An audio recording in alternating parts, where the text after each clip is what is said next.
Hey there, Rem PCs. Welcome to Rules of Cool, where we interview very special guests, creators, gamers, designers, and world builders. I'm your host, Rem, and today we're going to chat with returning guest, Sarah Moore, and her partner, Damon Vandy. You may already know Sarah from her Gen Con TV show, Sarah's Table, but now she and Damon are back with their first Kickstarter project, a tabletop RPG called The Crowned, where you play a minor god of, well, anything, really. Carrots, whiskers, refrigerators, you name it. Stay tuned because you won't want to miss it. This week's giveaway is a free PDF of Shadowrun 6th World Core Rulebook Seattle Edition. Type hashtag RemPC in the chat for your free entry to win. And don't forget, we have new ways to enter our weekly drawing to win our giveaways and interact with the cast and characters in Shadowrun Emerald Glitch right here on Gen Con TV.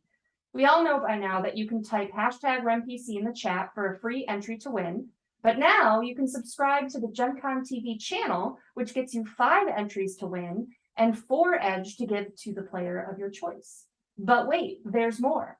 Channel points can also be used to impact the game. 500 points gets a player of your choice a NERP, which is 3 extra dice. 1,000 channel points gets a point of edge to any player, and 2,500 channel points gets 4 points of edge to any player. But wait, there's more again. Bits can also be used to impact the game and get you bonus entries for the giveaway. So 100 bits gets you those NERPs and an extra entry to win. 200 bits gets you a point of edge to any player and 2 entries to win. And 500 bits or a sub gets you that 5 entries or 4 points of edge to give to a player. So come play with us, impact the run we're on, and we'll be ruling the streets in no time. Now, we also have some news in the Rem Alternis world. The relaunch of Mobius Worlds Publishing's Kickstarter, Nocturne by Night, launched this past Tuesday. The renowned superhero RPG Prowlers and Paragons is releasing an all-villains supplement to the Blood and Justice setting. You can follow the project at the link in the chat so you don't miss out. And that's mobiusworldspublishing.com/kick. Next announcement, if you love all of the Shadowrun content we do, check out our Patreon. We're releasing character sheets from the show, videos of character creation sessions, and even sneak peeks at upcoming Shadowrun audiobooks that we're producing for Catalyst Game Labs. The first one dropped this week. So head on over to patreon.com/Rem Alternis to get in on all the bonus content. Now, time to get right into our conversation for this week, so stay tuned, Rem PCs.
Hey everyone, welcome back to the show, and I am here with my new friends.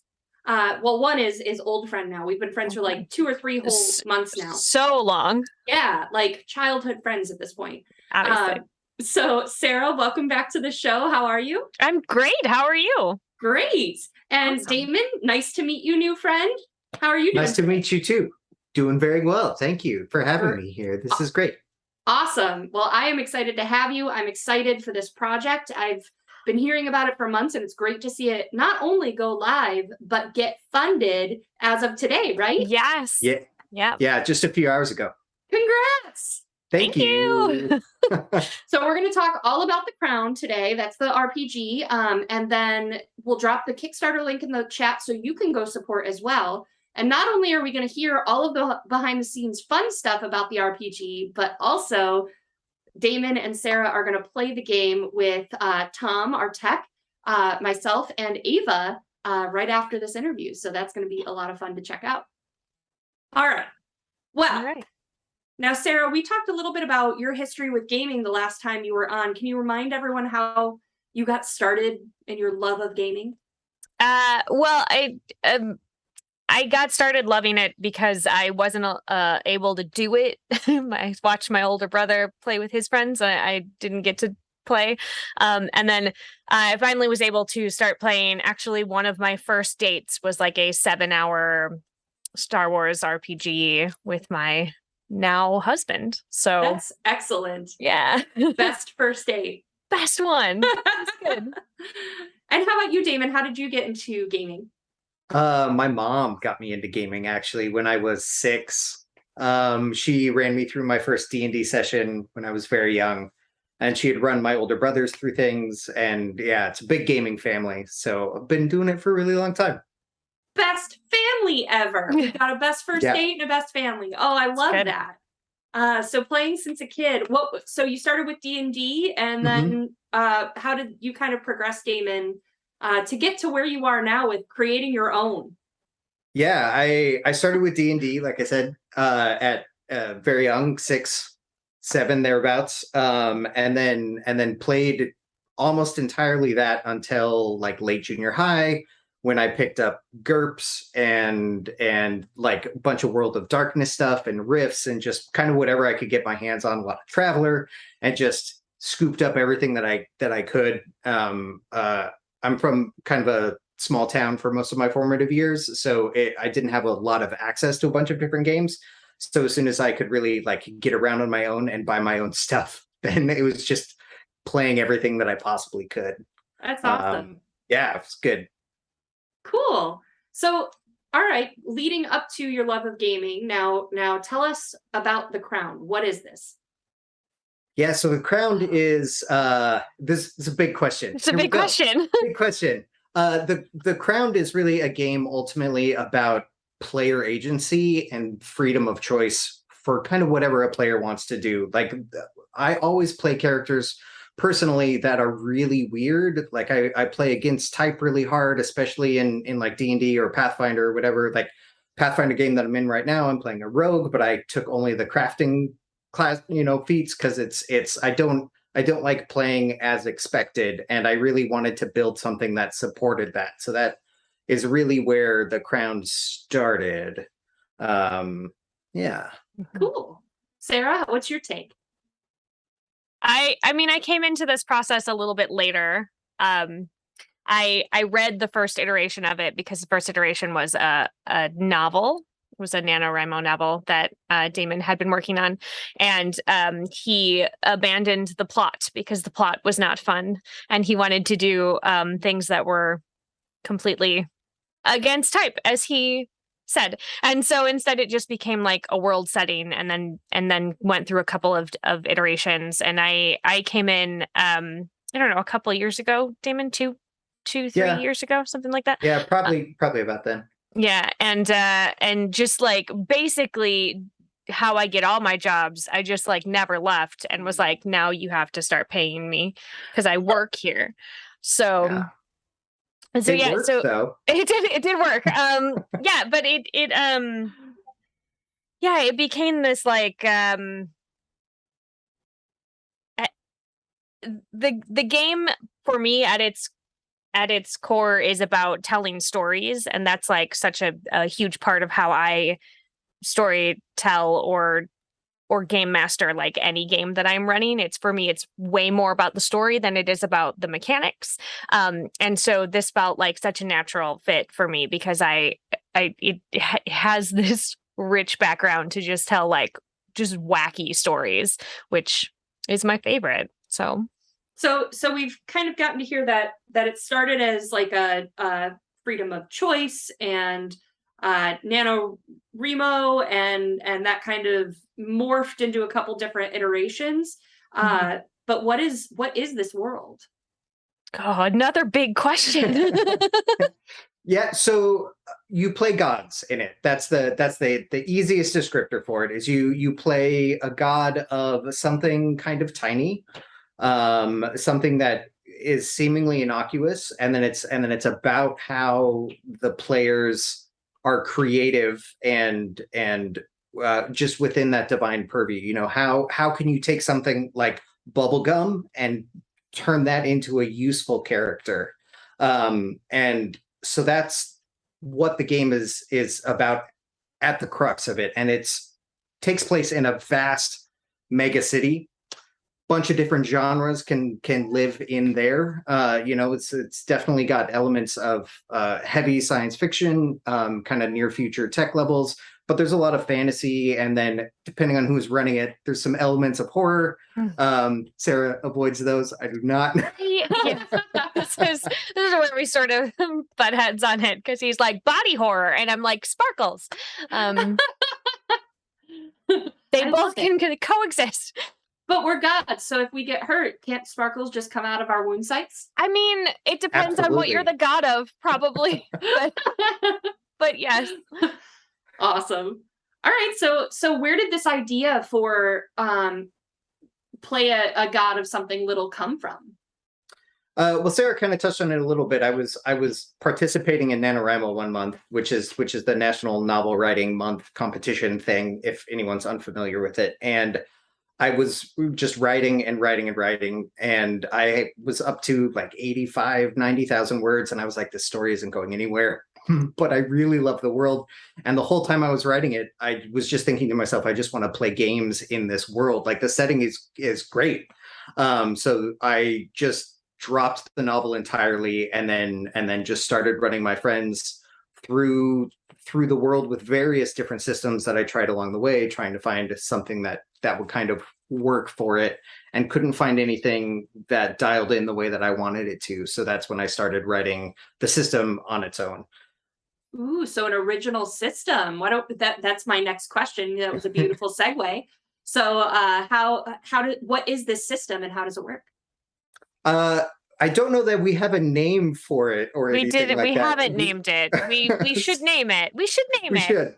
We should. Yeah. Sparkle horror. Sparkle horror. Yes. When you're terrible. When you're using the sparkle horror system, it's D6 dice pools for most like challenge checks. You know, your regular skill checks, things like that. Combat is a D6 dice pool. But the thing that I think makes the crown really special is the rote system. And when you're performing a rote as a god, it's basically a spell, for lack of a better term. And you decide the parameters of your rote ahead of time and in the moment. Things like damage and distance and how long you want it to last, all of those things. You as the player get to decide those ahead of time, and then you pay for those out of an Aether pool. So it's just like a one-to-one kind of point pay situation. And then once that's all designed, if you have the Aether to pay for it, it just works. Like, you're gods. You should be able to do whatever you want within that purview. So that doesn't mean that there are not potential for complications of it, but that when you are firing off this quote unquote spell, it's going to affect the world around you. It will never fizzle. Something will always happen, which I think is working great. and success are different. Yeah. I like that. I like that a lot. So it sounds like you said, if you can add power or range or these different aspects to it and kind of point by making it more powerful or long distance or whatever the case may be, it's kind of neat. I was kind of imagining as you were talking then, like shooting something really far, but it loses some of that power along the way because the farther you're reaching, you're spending your points on that rather than the power of the spell. Yeah, potentially. It's definitely kind of a resource management bit when it comes to your Aether points. They don't replenish very quickly. It's not like some other games where you take a nap and then when you wake up, everything is back and you're full power again. That wouldn't necessarily work super well in this setting. But there's but you have followers that power up your Aether, and the more followers you have, the more you get back each day, and the larger your overall pool becomes, and everything like that. Neat. So it's also got that Tinkerbell element in it, where the more people that believe in you and clap their hands. Yes. Oh, I love it. Oh, Yeah. putting the sparkle back for you, to Sarah. Sparkles. Sarah's on my team. I gotcha. Rem is on my team. 100%. Though we did play 10 candles, so I don't know. That's fair. That's fair. All right. So, talking a little bit about the Kickstarter, what does it feel like? My original question to you was, what does it feel like having launched your very first Kickstarter? But now I have to change it to, what does it feel like having launched your very first successful Kickstarter? Whew. Yeah, I think we both, like, when it well, first of all, we called each other when it funded and just like cried a little, and we were like really excited, and just like, but then also like we were bouncing between like, oh my God, it's so exciting. Let's just sit down. Let's just sit for a second. We got us where we needed to go. And then like, oh, there's so much more that we have to do, and we have to start thinking about stretch goals, and we have to like it's been a roller coaster of a week for anybody who has ever done a crowdfunding campaign. No idea. I'm sure you know. But yeah, it's just like I'm super humbled and grateful that we were funded to 50% in like 5 hours. And it was insane. So we were just really, really excited about it. That's so great. Oh, that's wonderful to hear. How about you, Damon? What was your reaction? Mostly terror and stress for weeks and weeks. Just you have just huge bouts of imposter syndrome, and just like wondering, is anybody even going to know that it exists? And like we're a new game company. This is our first Kickstarter. We did not have an established customer base. Like a lot of the things I feel like we had going against us, but we also called in every favor we possibly could, and we'll continue to do so. Gonna keep doing it forever and ever. Yeah, it was really, really great to finally get it launched, and then to just watch how quickly everybody came out to support the project, which was really spectacular. Creatives support creatives, and people want to see you succeed and share in that. And so, especially first projects, like we've had that experience as well. I remember the first Kickstarter we launched for the Chicago Shadows trailer. It was that stress and terror leading up to it, and then once you push the button to go live, I went catatonic. Like I was non-functional, and I was like, I can do nothing with my life except click the refresh button. It's just refresh. Yeah. Yeah. So I was actually out in Seattle. I am Chicago based and Damon is Seattle based. And I was in Seattle for the launch day, and we just like sat on the couch, and we said we were going to like watch TV and do something else. But instead we were just like, where's it at now though? Where's it? What if we just check it again? You can't ignore it. Yeah. I turned notifications on my phone thinking that would make it easier, and instead it just made me look more like whether or not I had a notification. I was just checking. But what if I missed the notification? I should look just in case. Yeah.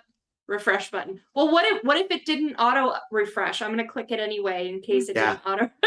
Exactly. Yes. What if there's lag time? I don't know. I gotta figure this out now. Right. Oh man.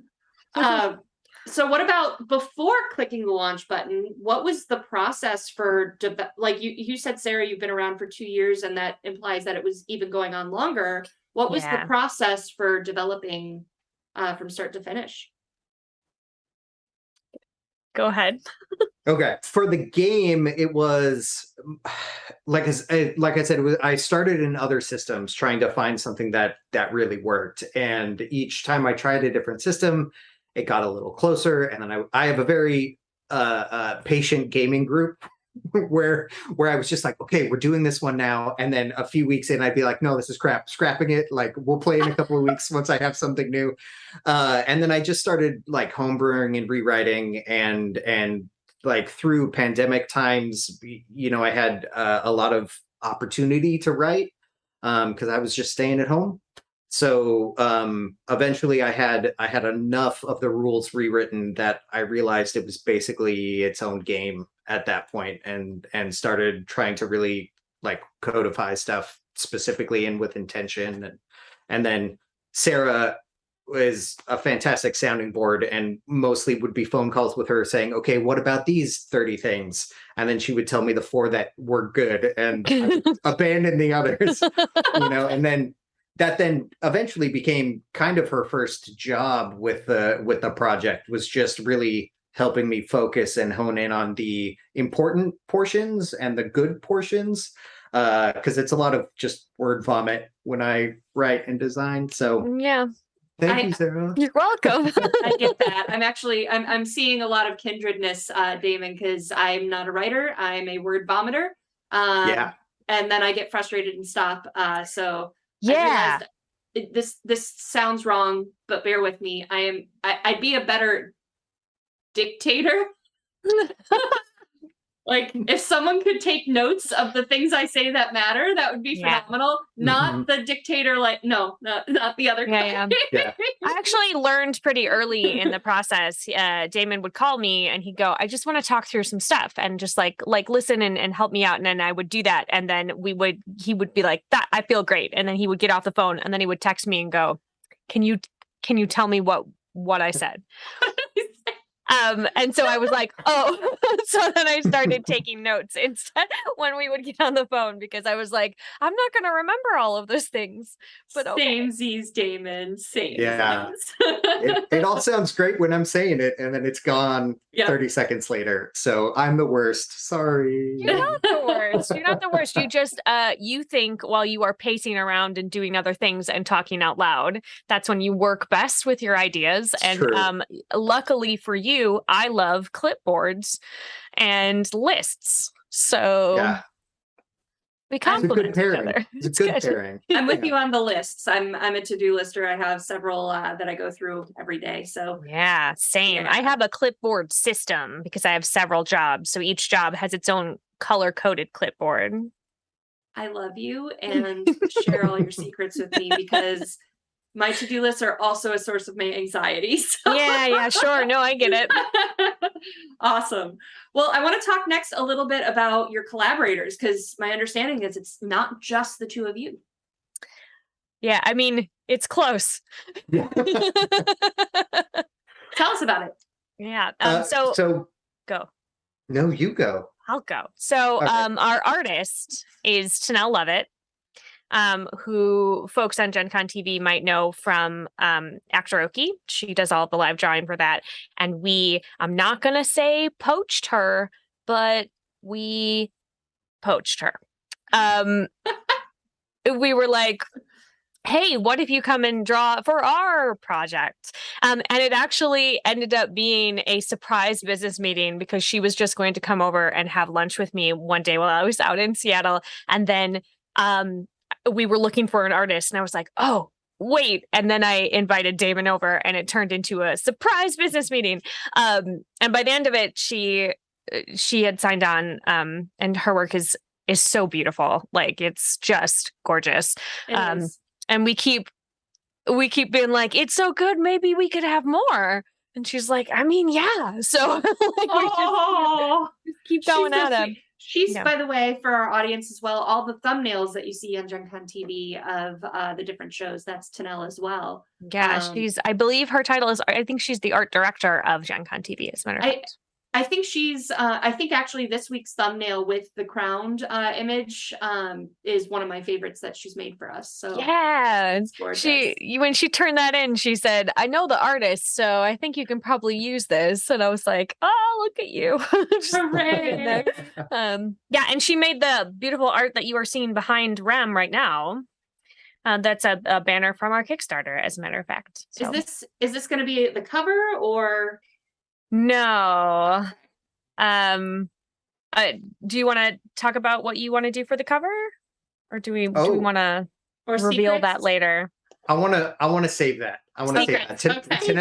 Tanel is stewing on the cover and going back and forth. I don't want to Anything- take any of her thunder. Anything she does is going to be phenomenal. This Right. is It's always better obvious than we think Yeah. it's going to be. You know, like we describe in various hand gestures, and then she turns in things like that, and we're like, "Yep, that's it."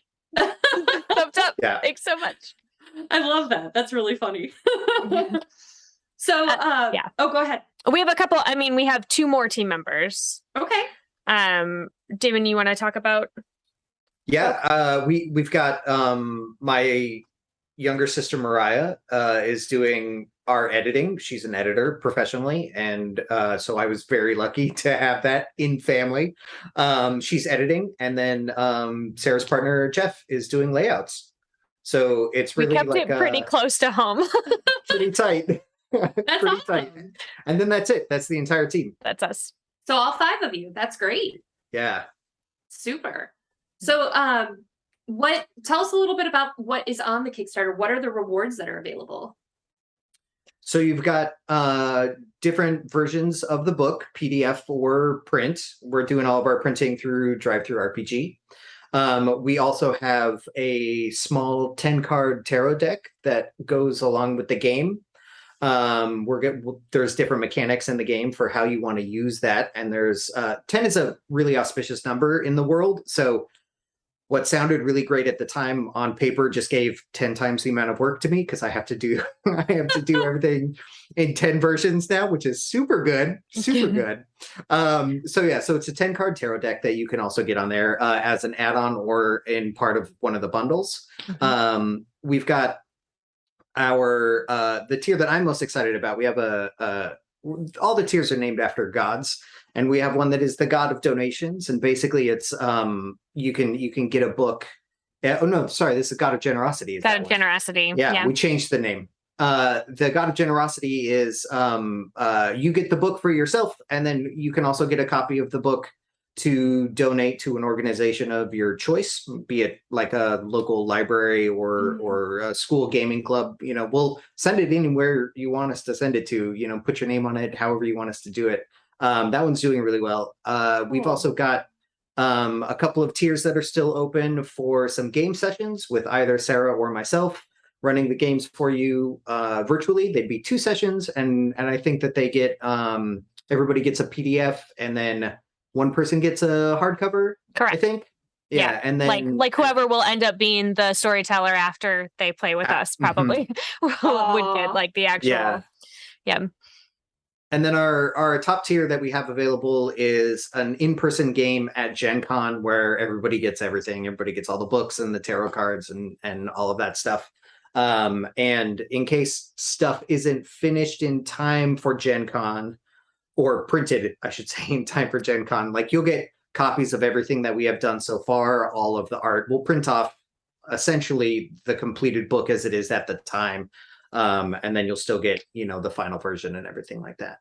Yeah, we had open tiers where you could design a god to go into the book, and we had only opened 2 of those tiers because they were pretty expensive, and they were bought immediately, like day 1 they were just gone, and so then within the first hour they were we added 2 more because we thought, okay, that'll be like 2 more is great, and we thought this will last us a while, and those are also gone now. So there's 4 folk who are getting to design a god to be in the book, and they'll have cool. Have all their credits and everything, and then they also get a print copy of it, I believe, of the art that Tanel does. That's awesome. So should our viewers watch that tier to see if any more might open up? I mean, maybe I'm gonna have that conversation with Tanel. I really want to open up more, and Tanel is very, very structured about her workloads, which is great, which is really good. But boundaries. I would like to. Tanel is currently in the chat, and I'm telling her how much I love her. So you never know. Well, she might let us do it. Bribery of love will get you. Always. Love it. Great. So we talked a little bit about the rewards, and now that you're funded, what are your thoughts on stretch goals? We have them. Yeah, we have them. We had a big meeting about it. Yesterday. What Mhm. day is it? I don't know No anymore. one does. Nobody knows. But yeah. So the first two are unlocked already, and you can view them if you are a backer. You can't, obviously go into it. But at 12,000, we're unlocking a module that we ran as a one shot at Gen Con this year. Ooh. Called "I'm Not Licking Toads." Just gonna let that hang there.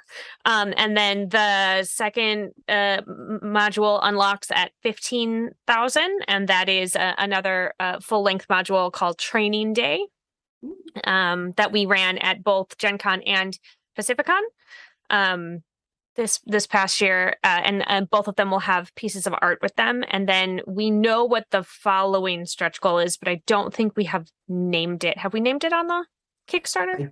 I don't know. I don't know. We could name it now. We could say All right. now. All right. Good. All right. Special release. Special release. So at 20,000, we are releasing a book of modules. There are 10 districts in the city, and so there will be a module that is in each district, and so it is called the Shining Garden Travel Guide. And Volume 1, because you never know.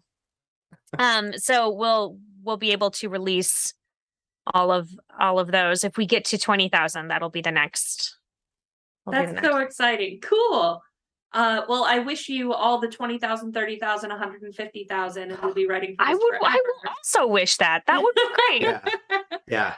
Awesome. That's so cool. So, when do you expect fulfillment for the project to be complete? You mentioned like maybe if it might be ready by Gen Con, it might not. Yeah, we've got it. We have it set on the Kickstarter for April of 2024, but most of that is padding for print reasons. Yeah, we're concerned about how long printing takes. Yeah, Yes. I would rather shoot way out and then surprise everybody by getting it done early than be late at all. Yeah. So that's mostly what that is there for. So as soon as we have any PDFs done, those will get delivered, because I definitely want people to be able to play it. You don't have to wait for print delivery to do it. So as soon as we can get stuff done, we'll get it assembled and get it out there. It's about 80% written at this point. So a lot of the time after here is just editing and perfecting and art and layouts and stuff like that. So Cool. yeah, Awesome. feel like we're sitting in a good spot for it. Yeah, good. That's great to hear, and very encouraging to backers of Kickstarters. yeah. So, what stories from playtesting stand out to you? Any fun moments? Like, I feel like there's something behind what happened with not licking a frog. Any of the stories, like what's a fun moment that you had at the game table while playtesting this? I have one that sticks with me all the time, and it was actually not technically in this system. It was it was still with my main gaming group prior to the Crowns officially existing. But I had homebrewed basically everything that we were playing at that point anyways. But one of my players was playing the God of Municipal Laws, which I thought was he's got a doctorate in philosophy, so we were not surprised that he chose this as his purview. But I spent the whole time trying to think of how he could possibly use this in a really effective and smart way. And he just surprised me every game we had. He was so clever with it. One of the instances, they were outside the city in a vehicle on a really old dilapidated road, just busted, ruined road, completely impassable through a forest. But they needed to get where they were going. And so he thought to himself, I'm clearly not the god of cars or travel or roads or anything that is even slightly useful. But he did point out that the road beneath the car was not up to code. And so the route that he did was to make the road only beneath the car up to code as they drove across it. And so they had just a perfect, a fresh paved road just underneath the car, could drive all through the forest, and it just crumbled to dust behind them. And that was one of the moments where I was like, all right, if players are going to get this clever with it, like it really needs to be a thing that I can share with as many people as possible. So that really stands out for me. That's awesome. Yeah. Sarah, how about you? Okay, so I have run the game more than I have played it. And I think at Gen Con we did a play test, and one of the players was playing the God of Squirrels.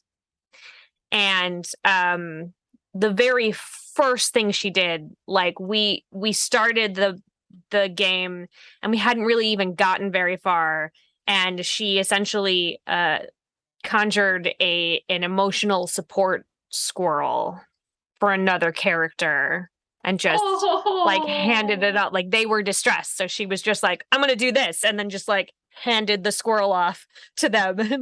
And they were like, I don't know why this makes me feel better, but it does.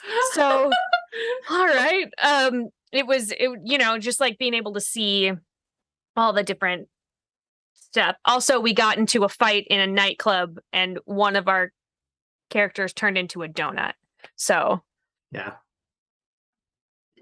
Tell me more about this. Like, that's not enough information for me. Well, they were playing the God of Donuts. Okay. And one of the things that they did was they like manifested like Michelin Man donuts sort of all around them to protect them.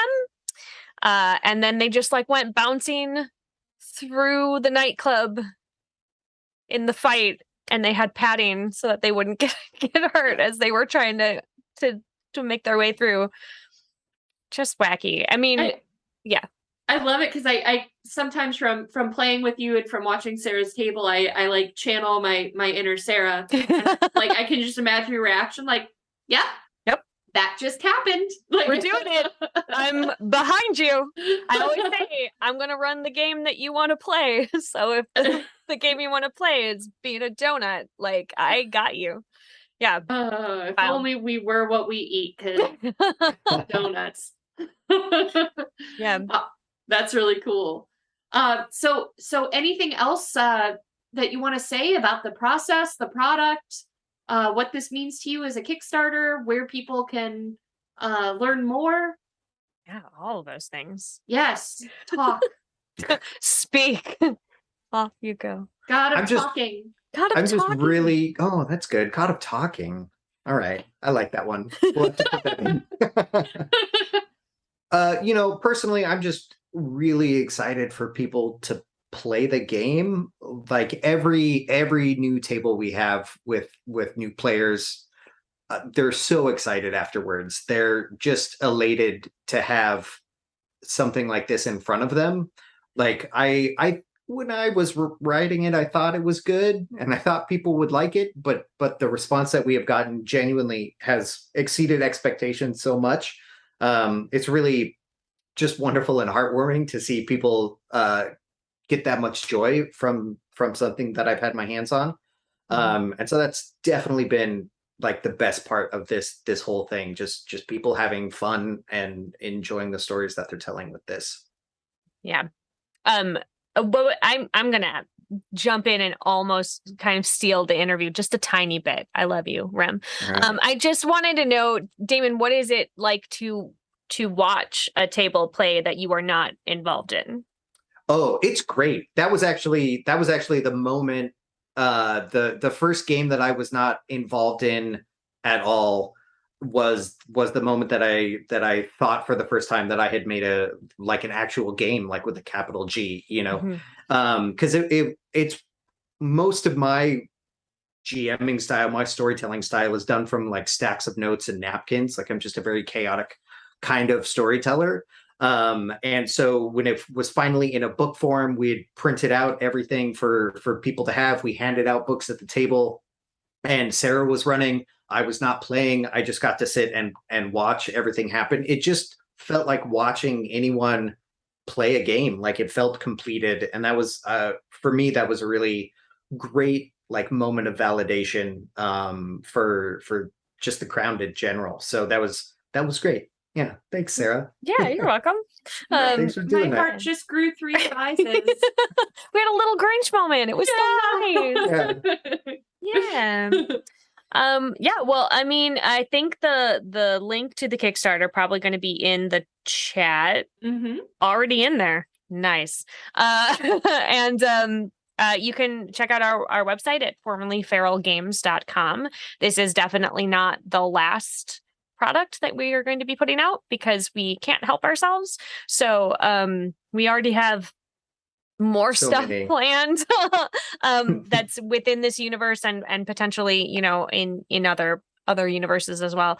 And we are on all of the socials. On Twitter, we're formerly_feral. On Facebook, we are formerly feral games. And on Instagram, we are the Crowned RPG.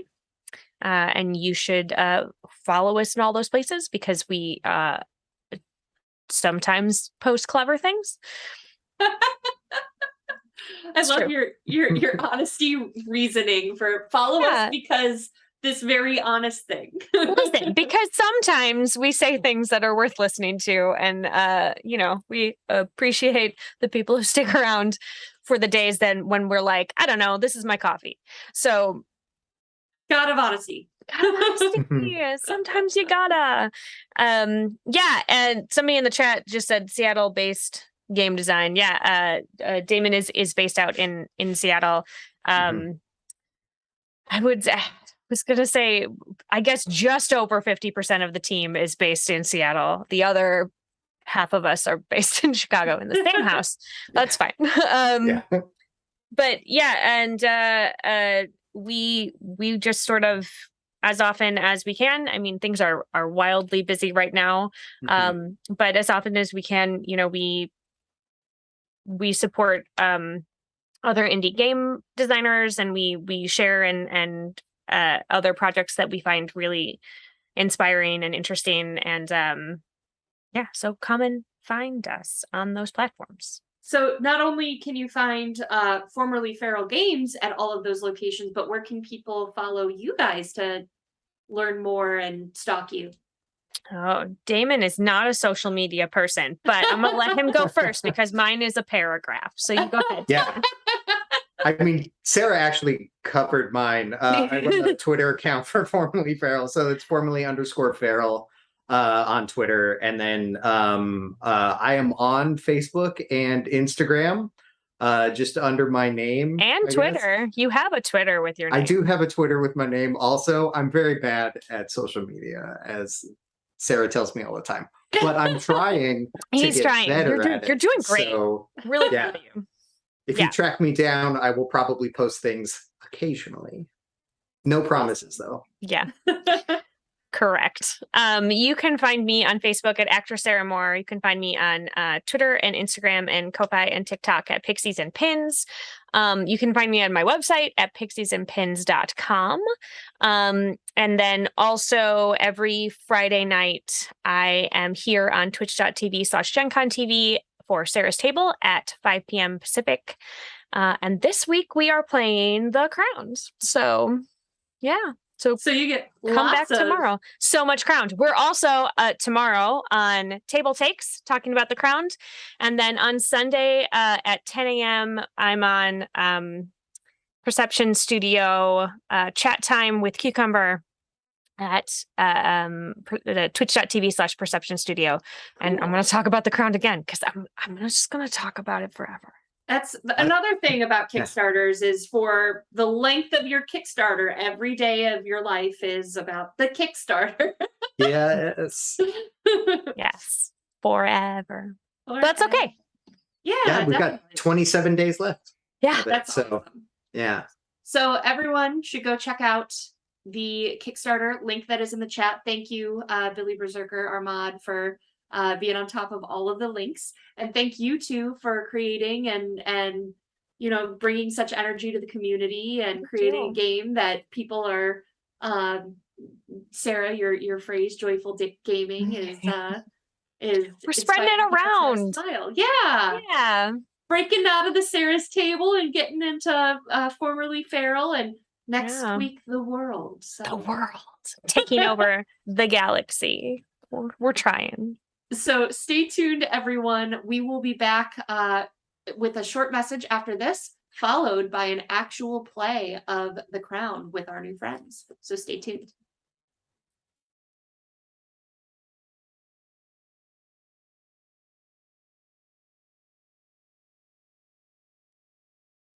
Coming up next, you get to experience The Crown in action as we play the live game with Sarah, Damon, and others from the Rem Alternis community. So stay tuned, you don't want to miss it.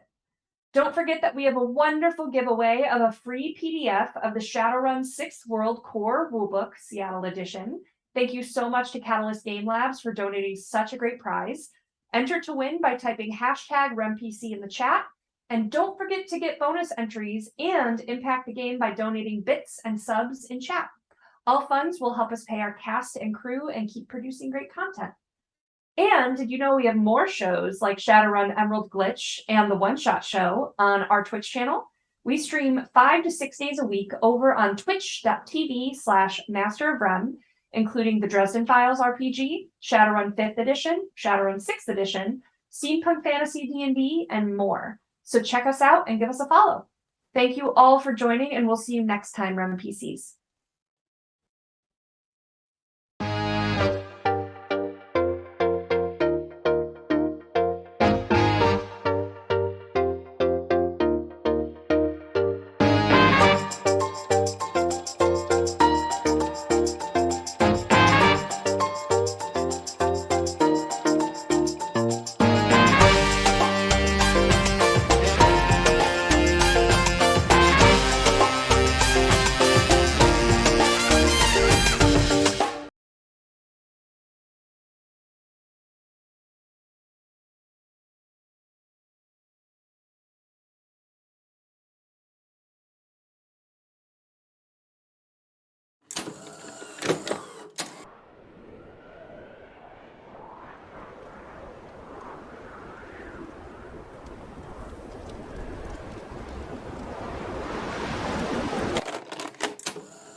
Welcome to the 6th Shadowrun Edge Zone.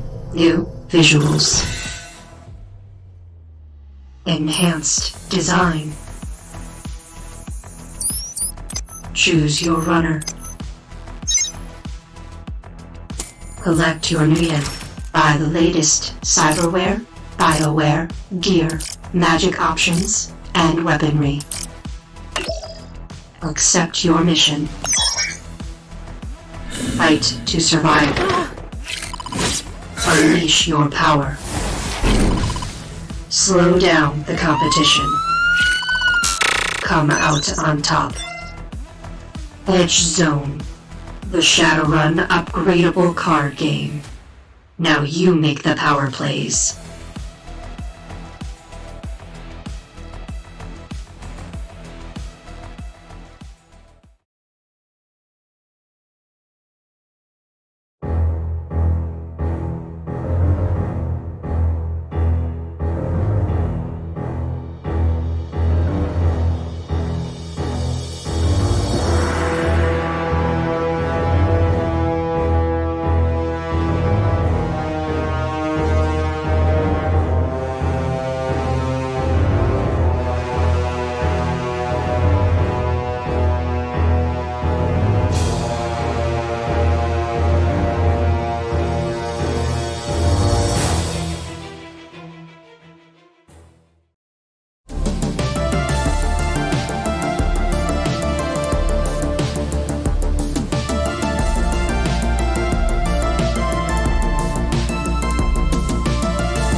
The Earth has changed.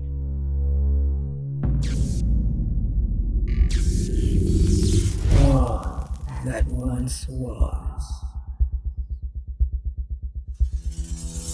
is no more.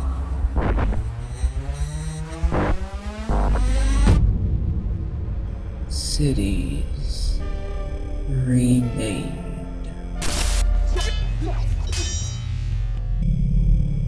Power reshaped.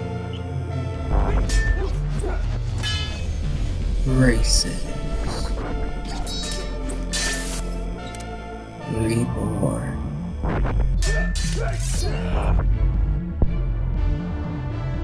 Reality reimagined.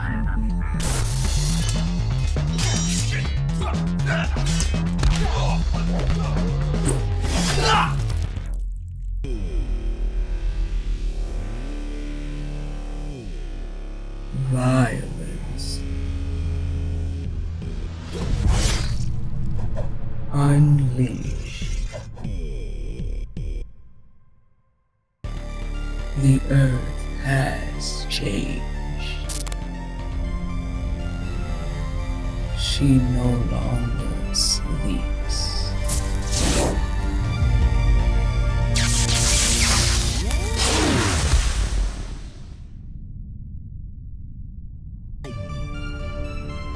She has awakened.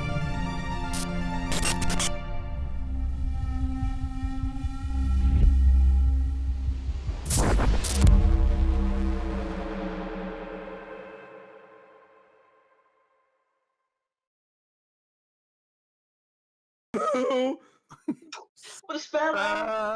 Spell! Spells. Spell! She says spell like 92 times. Spell! Spell! Spell! Spell! Spell! Spell! Spell! Spell! Spell! Spell! Spell! Spell!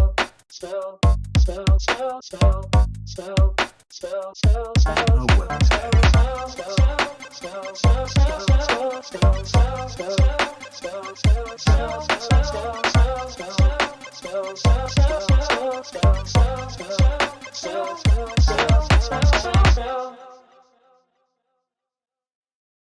Ready to level up your cosplay game? Check out the Geek Forge on Etsy.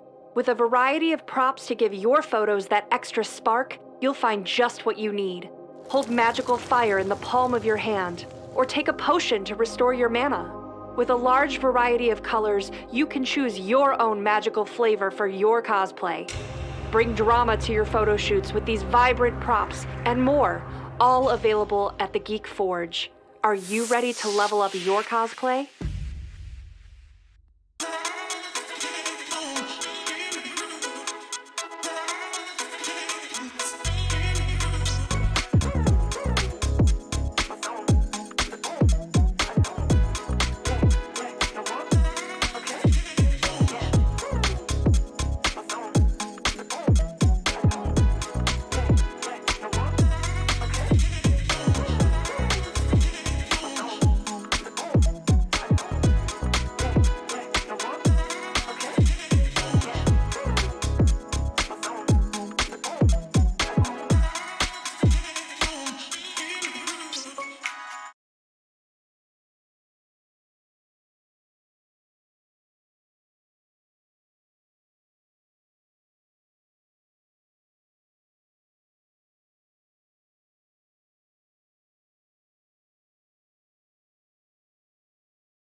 Hi, everyone.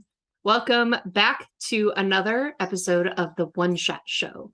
This time, we are back with some brand new friends, Sarah Moore, Damon Vanny. Is that how you say your last name? Yep. I did it.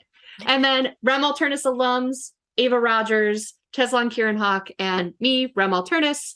And we're going to be playing The Crown, which is this is a special release because it doesn't exist anywhere but Kickstarter right now. So so you can follow along if you like the game. Please go to their Kickstarter page, back it. They funded today, but there's some pretty amazing stretch goals and tiers for rewards. So please follow along. Let's do a quick round of where people can be found, and then we'll get started right into the game. So I guess I'll do that. So Rem Alternis, we are at facebook.com/Rem Alternis Productions, twitter.com/Rem Alternis. We have a Discord server that my friend Billy Berserker will post in the chat. And really, we're an open community. We're a safe space. So come game with us. You can live stream if you've wanted to do that and never knew where to start, or you can play in non-stream games. We're a fun community and open for anything gaming. Ava? I'm Ava Rogers. I work with Rem at Rem for Rem. I'm the crowdfunding director. We are not doing their Kickstarter. This is their own thing. But all the other ones that we tend to shill, I'm behind those. And you can find me on the Rem Discord. I'm on the Facebook all the time. I have my personal Twitter is That Nerdy Writer, where right now I talk about anything but writing, really. That's it for me tonight. I'm saving my voice. Fair. All right, let's skip Tom. We're going to come back to Tom and go to Sarah. Hi, I'm Sarah Moore. You can find me on Facebook at Actor Sarah Moore. You can find me on Twitter and Instagram and Ko-Fi and TikTok at Pixies and Pins, or pixiesandpins.com, which is my website. And I host an actual play game every Friday night on Gen Con TV at 5 p.m. on Sarah's table. And this week we're playing The Crown again. So it's going to be a lot of this week here on Gen Con TV. So much crowned. So much. You're going to crown lots of gods this week. All the gods. And Damon, how about you? Hi, my name is Damon Van He. I am bad at social media, but you can find me at _Feral on Twitter, formerly Feral Games on Facebook, and on Instagram, we are at The Crowned RPG. I mostly just run the socials for formerly Feral Games, and I created the game that we're playing tonight, along with Sarah's help. Thanks. And Tom is trying to fix audio issues. So we'll meet Tom later.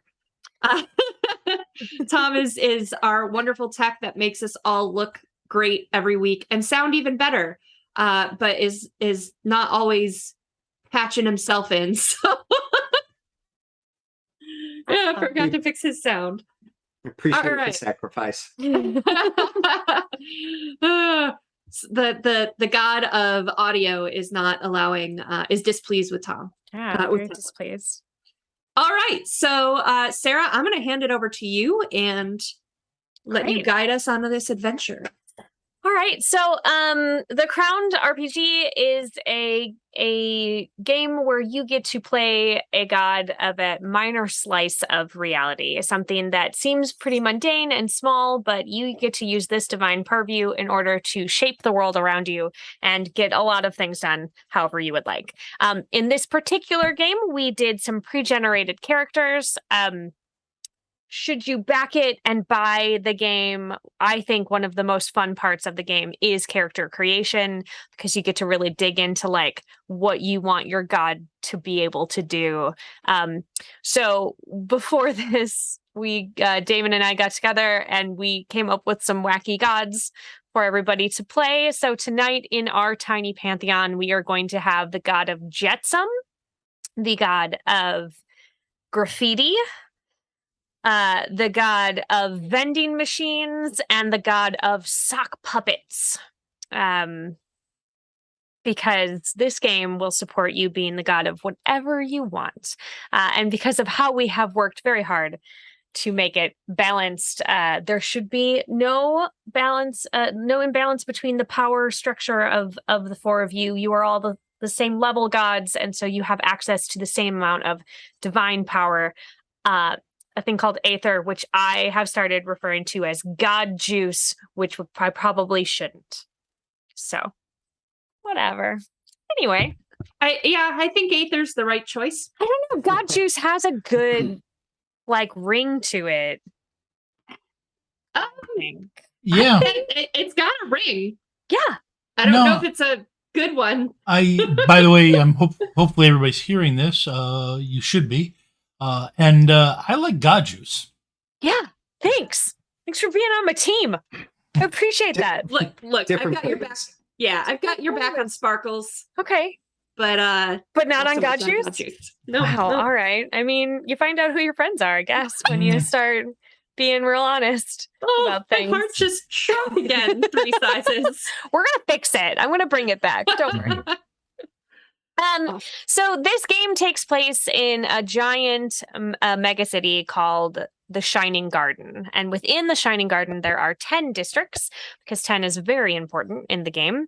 And we find ourselves here in a district called Morgantown, which has the highest population of all of the districts in the Shining Garden. It is also the smallest of the districts. Everybody's really just packed into this, and there's a lot of towers, capital T, where they just they're just coming up from the ground, and the higher that you live in the towers, the poorer you generally are. It is better for you to live very close to the ground, closer to where the ruling pantheon resides. These towers are large enough that they can stick above the grid of the city, meaning that sometimes if you're too high up, you do not have electricity and you have to steal it by running cables down and plugging into your neighbors. Also, sometimes these towers are close enough together that there are little rickety bridges that go across so that you can go from one tower to the other without having to go all the way back down to the bottom. And in one of these towers is a pub called the Grasshopper. It is where the four of you like to hang out. It's just a very comfortable place for you. For the purposes of this particular one shot, you are all friends. You have worked together before. But tonight you're not on a job. You're just hanging out, getting yourself a drink. The bartender. His name is Jason. He is also divine. He is the god of glass. And the reason why this is called the Grasshopper is because he's got a glass grasshopper as a little familiar. And it can walk around, and it frequently does. It just sort of skittering around the place. And it's about the size of a little house cat. So it's a very large one. And as you are sitting here, some folks come in. They look fairly young to be in a bar. And one of them starts talking to Jason, ordering some stuff, getting a little bit too wide in his stance, kind of opening his coat a little bit. And while he's talking, one of the other ones scoops up the Grasshopper and zips out the door. And the guy who was talking turns around and he shoots off a confetti cannon and then runs off after them. And Jason is like, heavy sigh. All right. And he goes over and he rings the bell on the wall and he goes, you all know the drill.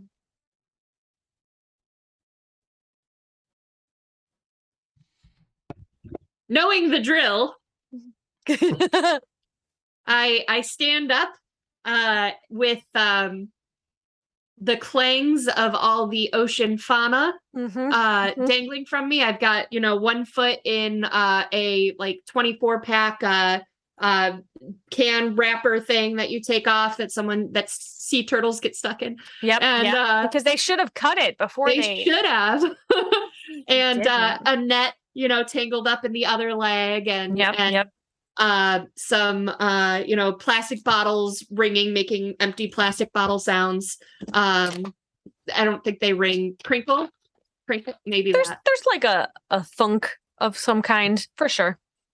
And as I do that, I go, I've got your back as always. Okay, listen, this time, like, they're just kids. Like, don't hurt them. Listen, I'm listening. that was all I got. All right. I thought you were going to stop me. Define hurt. I mean, As this is happening, I'm going to like put a little, it's a sock puppet rabbit on the ground and just say bun bun, follow. And send my Your familiar after the kids, yeah. Just so we can keep an eye on them. Are you seeing through the senses? Mm. Okay. So as long as it's close enough, yeah. Yeah. Okay. So, your friend who is the god of sock puppets goes a little blank behind the eyes because if you are using your familiar's senses, you cannot use your own. So you're able to see through this adorable bun sock puppet that is hopping away. They are just like tearing through the tower, and they turn the corner and a door slams behind them, but you know that where they went in is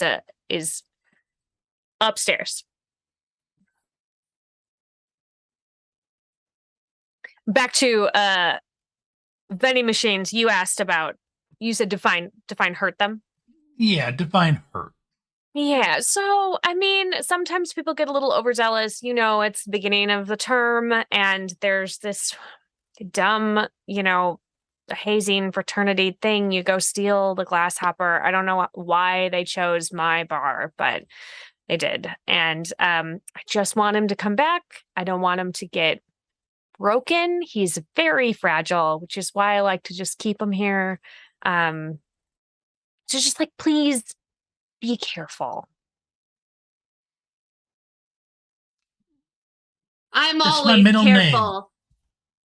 And not instilling a lot of confidence in me, but as I say, I'm always careful. I'm going to use I'm trying to get a feel for this gameplay, so I'm going to use my hover wonder to rise up above everyone. But I hit my head on the ceiling. Perfect. Ow. I'm good. I'm going to lean real hard, guys, into the brain 0. Yeah. So I'm here for it. That's what I like to hear. Good. We've thunked. All right. Good. He just sort of like, okay. All right. As you know, if you bring him back, you get free drinks for a week. Whatever group brings him back. That's and all as he says that, a couple other people go like just catapulting out the door. So like, you are not the only folk after this glasshopper. I'm for it. Let's go. I like drinks. Reach. Does the god of sock puppets still have that far away look in their eyes? Given that Bun Bun probably couldn't follow through a closed door, sock puppets being sock very puppets, small, very not small and made strong. of felt. She would, or they would, Bun Bun would start coming back, and then they would just kind of blink and back to the present. They went upwards. Then upwards we go. All right. because you were able to look through Bun Bun's eyes, you know the door that they took. It's sort of around the corner. And these towers are so big that they are truly like almost like a city unto themselves. You know, there are people who never leave the tower. They just live their whole life within this tower. So there's a lot of stuff that you're passing. There are stores. You know, obviously there was the pub. There's a lot of people who live here in dwellings. Like there's also just like bazaars and things. So you find that this particular door leads into a stairwell that is it's not the best maintained. It's pretty dark. It's pretty dirty. It doesn't look super stable. I have the moat wonder, so I'm just gonna like summon a tiny ball of light, and it can kind of hover out in front of us. Maybe light things up a little bit. Yeah, cool. There's like, you know, like a little flickering light off every so often off to the side. Like this definitely should have been a light that just stayed on, but it is not. So in between there, your moat is lighting it up. Some of the stairs are missing. Too bad you don't hover like I do. I was just thinking that. Like, oh, I could have bought myself wings, but I didn't. But I didn't. I've also decided, let me know if I can't do this, but I'm a god, right? So we're a god. I have weapon, or I'm sorry, always armed. Always armed, yes. So I'm going to take that literally, and washed up cannon is going to be my my right arm. So I'm also going to use that with a little gunpowder and sparking up here on the shoulder to like flame through it and help me hover, like jetpack a little bit as I hover, so I can get some more speed and range there. You're not going to be a problem at all. That's going to be great. You didn't hear when they asked us not to harm them, right? Yeah. I'm just using it as a jetpack. What's the problem? Your methods. It's my method? So far I've hovered. It's a rickety building. Your propulsion is going to bring the building down on us. I'm sure it's fine. I'm sure. Speaking of arms, I should probably mention the God of Sock Puppets has 4 of them. Yeah. 2 extra arms. I love For it. more sock puppet fun. Yes. You never know. So are we heading up? Are you going to be, is everybody going to just like, you just charging ahead? We're charging. Can I make a check of some sort? I am not the most physically capable of bodies. Yeah. But I have a brains of 3, and so I would really like to make maybe a know check or a make check to see if I can figure out which steps would be the best ones for us without cannons for arms to step on as we go up the stairs. Sure. I think that's a no check. I think I'll go with no. So you're going to make a dice pool for those of you who have not played before. You are going to take the number of dice that you have in no and the number of dice that you have in brains. My brains is 3, my no is 4. Great. So he's going to be rolling 7 dice. Do you have a specialization in no? I do, but it's for languages. Okay. So would not apply, I don't think. He's going to roll for successes. 6s are successes and they explode, and 5s are just straight successes on the first one. And if you get a 6 and then you roll another 6, you can try to roll again. Those 6s explode infinitely. What you get? Well, it's not great. Okay. I rolled 1 6. And so that explodes, and that gives me a 2. So only one success. 1 success. Out of 7 dice. One success. You feel very confident that you know where to step. Great. The most confident.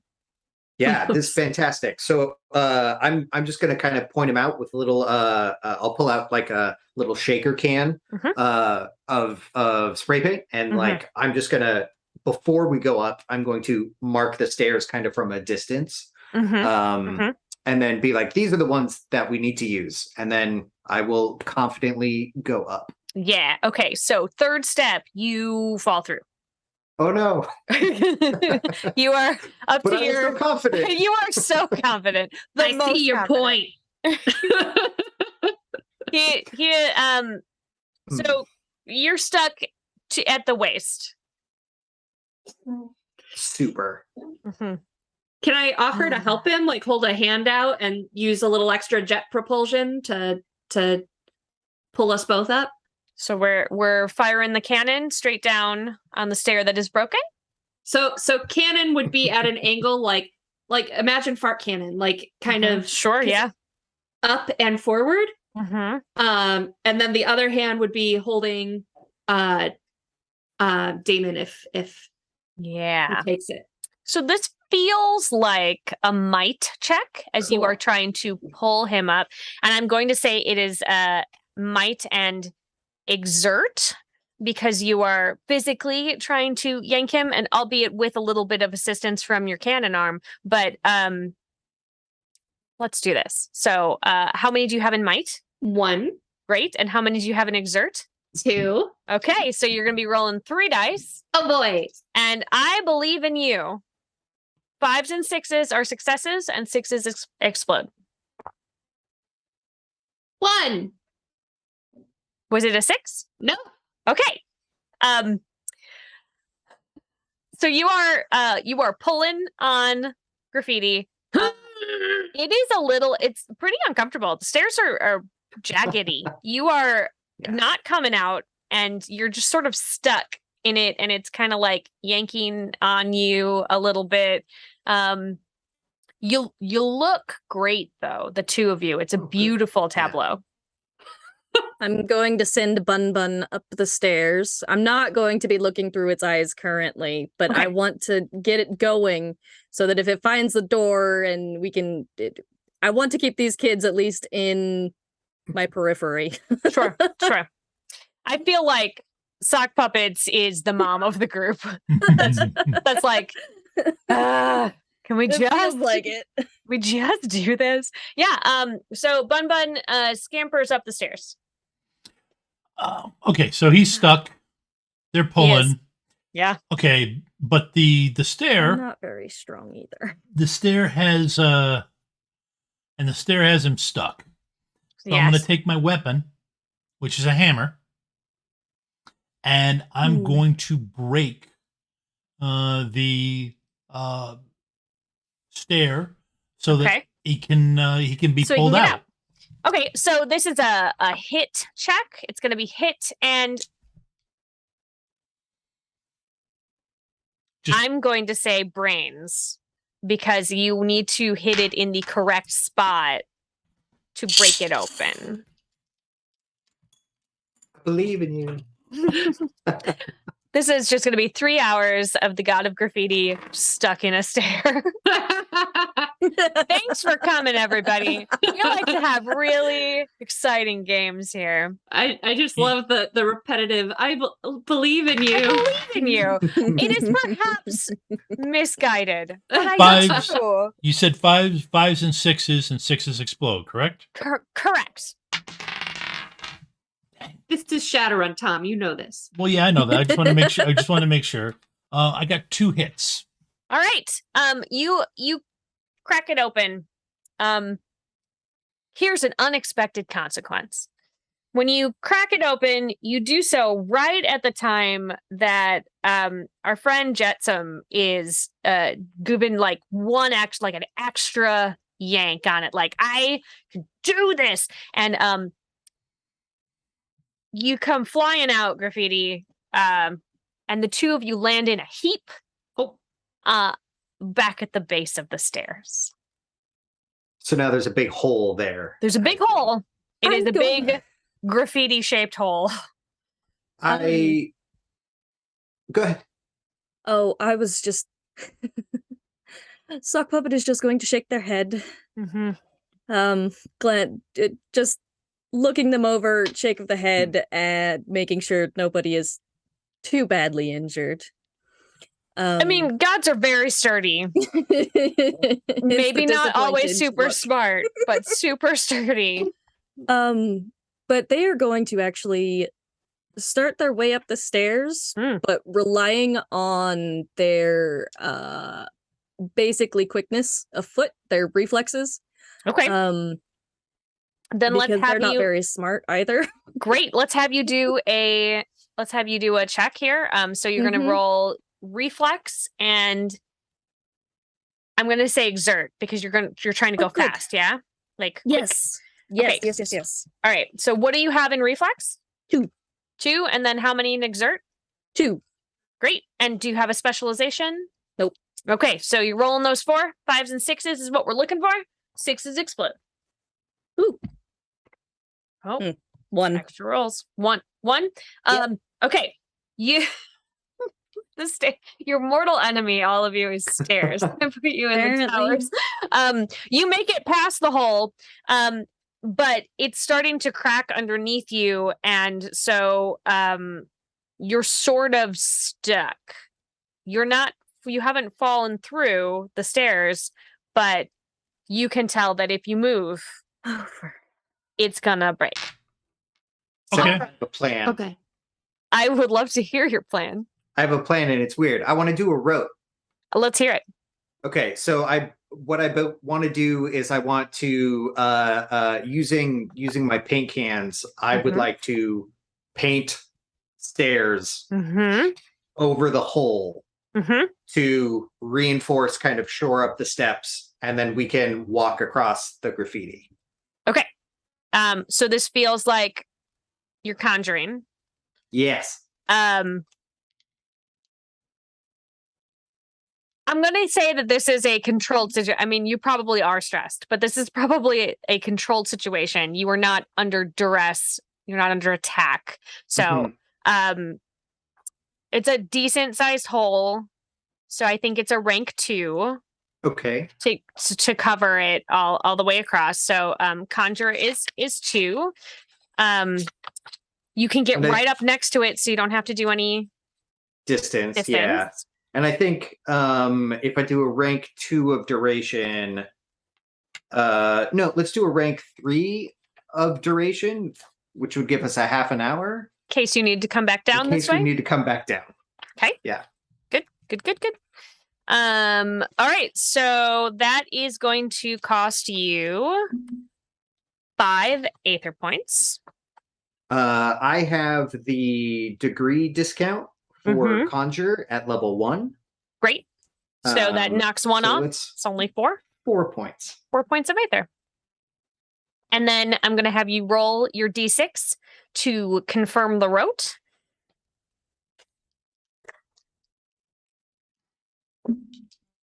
I got a 4. Got a 4, as intended. Okay, so describe to me what this looks like when you paint the stairs. So I think graffiti being very frustrated with stairs in general, the concept of stairs, decides instead to paint a ramp. So pulls out a couple of shaker cans, shakes them all up, and then rather quickly just sprays a ramp covering the busted stairs. Right. And then it just sort of hovers there wherever the paint is. Okay. Yeah. And then I'll take a couple ginger steps on it and then scoot on up. Yep. It's holding just fine. You all may also use it if you would like, or you can do whatever else. But I'll follow him up and go, hey, that was pretty cool there, and give him a pat on the back with my can in hand. Yeah. Thank you.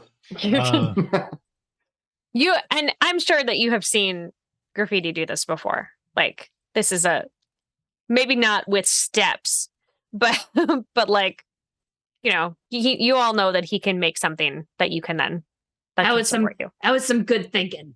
Why was that not your first thought?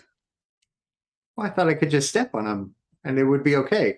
I was very confident. So confident. But yeah, Sock Puppet will follow up on the ramp, stepping off gingerly off the cracking step. And Yeah, just kind as you step off that step, it sure does like creak and fall from the Yeah. extra. Yeah. And they'll put a hand on whoever's shoulder is in front of them just to dip into Bun real quick to see where they're at. Does it have a sight on the kids? So Bun is at, there's a crack, like the door's like cracked and it's not fully closable because it's not quite the correct. It's not like plumb anymore. And can't quite get through, but is determined, like you can see through that they're sort of messing around in this hallway above. Okay. Feeling the hand on my shoulder because I'm volunteering. I'm gonna say, there's plenty of socks left over in the sea. I could start collecting them for you if you think that this is a good match. Gross. Well, they don't hear that. So. That wasn't a no. It's not just Bun's sight. So I'm glad for that. I wonder how often Sock Puppet is just like dips out of the conversation. Just like, nope. And they just dip Then over to me Bun and somewhere Never interesting. mind. Wherever Bun is, doesn't matter. And then they'll blink their eyes open back to the present place and time. We're getting close. They're just up ahead. Good. We are getting close. I can feel it. All right. Can everybody give me a presence and weird check? Ooh.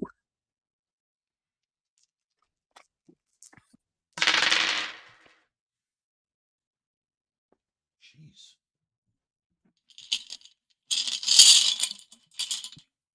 Got that going for me? Nope. So All right. far, I rolled 2 6s Oh, and got only 2 successes. okay. I got one. I rolled a Give me a 6 and a second. 5. I'm still rolling. Okay. I Jiminy got a Christmas. 6 and a 5, but my 6 did not roll another success, so 2. 5 successes. 5 successes. Good Lord. Okay. Nice. That's great. Yeah, vending machine, you're feeling some sort of like divine power happening in this hallway. Like something is going on through that door. And as you are realizing this, you hear like muffled voices like, oh, and like a lot of footsteps and then a bunch of running. Away from us. Seems that way. Is the door locked? Door's not locked. It's just not like fully, Okay. it's not fully closed. Open the door and start chasing them. Just vending machine just takes off, just starts running. I'll go too. Can we see them? You can see 2 groups of people. You see the kids who stole the grasshopper, and you see another group of people chasing them. Can We I get from the try a bar? rote? I would love you to try a rote. Cool. I don't know what that means, but here's what I want to do and tell me how to do it. I'm on it. Tell me. I have the basics with water. Yeah. So I want to cast like yucky, dirty water Gross. up ahead of them and Okay. freeze it so that they slip and fall and stop running from us. Okay. In front of everybody? In front of the ones with the grasshopper? Yeah. Okay. So that's conjure. We are now sort of in a stressed situation. So it's Okay. going to cost you a little bit extra to make this. So we're conjuring water. Yep. And I'm going to put that at a rank 3 so that we can get the proper amount down on the floor. Cool. You're not looking to do damage, correct? No, just stop them. Okay. You do have to do some distance because you are looking to do it in front of them. Okay. And they're a bit away, so it's going to be rank 2 because they are 20 feet away for distance. And then because you want to, how long do you want it to last? 1 round, 2 rounds? Is this like just like they Let's- step on it and then it disappears? No, because like if they get up, I want them to fall over on dirty ice water. Gross. Yeah. Okay. So like 2 rounds? How long is a round? About 6-ish seconds, that sort of thing. Let's do 3 just to be safe. 3 rounds. Beep beep beep beep. And because then you wanted to freeze and like I'm gonna have you take 1 rank of wild card. Ooh. Because it's sort of a complex thing that you are doing, and frozen like ice is not really in your purview per se. I mean, there's trash in the Arctic. No, I get it. I understand, and I appreciate you advocating for yourself. But I am going to just say that one more. Do you have any degree discounts on your sheet? Degree discount? No. You got to have something. There should be a separate. Oh, there it is. Conjure 2, distance 2, guard 2. So it's taking those right off of the top. Oh, yay! So it is only going to cost you 5 Aether Okay. to cast this, and I'm going to have you roll me a D6 to see if there are any complications or bonuses. 2. Okay. Minor complication. So it goes off. The water arcs above them beautifully. It's dirty and disgusting and filled with trash. It comes out of a blowhole on my head. Wow. Even grosser than I thought. Yeah. Okay. I love it. Cool. No, I'm down. This is great. Team Blowhole. Team blowhole. So you you just blow it right out, and it comes around and it goes in front of the folks that were running away with the grasshopper, and it freezes, and it sort of spreads out wider than you were intending. They all fall and continue sliding. Like they just like they just keep going. And then it catches the people behind them as well, and they fall down in a tangle. So there's a couple of people who were in that original group that are sort of caught in that tangle, but the one holding the grasshopper like skidded as if they were surfing, and then just like continued on, and they're still running away, but she got a couple of them. Cool. I like the story there. Get them, guys. Everybody's real mad. And now our path is all iced over. And now your path is all iced over. I would Just like to step on try them. It's fine. a thing. A rote. I had Let's an try idea. a route. Tell me your idea. So it would be a conjure. Okay. And it's I'm gonna play right into the sock puppet because it's gonna be like it like a wooden stand. And it's got the curtains and like a a place behind stage. for the like a stage, yeah. Mm-hmm. And I just want to pop it right in front of the kid that's running. You're just like Yeah. Okay, cool. So this is kind of a biggin. So I'm actually gonna say that this is because you want it to be like the actual size of a or small. Are you picturing it like the size of big enough that somebody could crouch behind and hold up a sock puppet? Well, let's do it about 1/2 scale. All right. Cool. All right. Well, I'm going to say that is a rank 4 conjure. And you are looking at that as he's getting far away. So distance, we need a little bit of distance.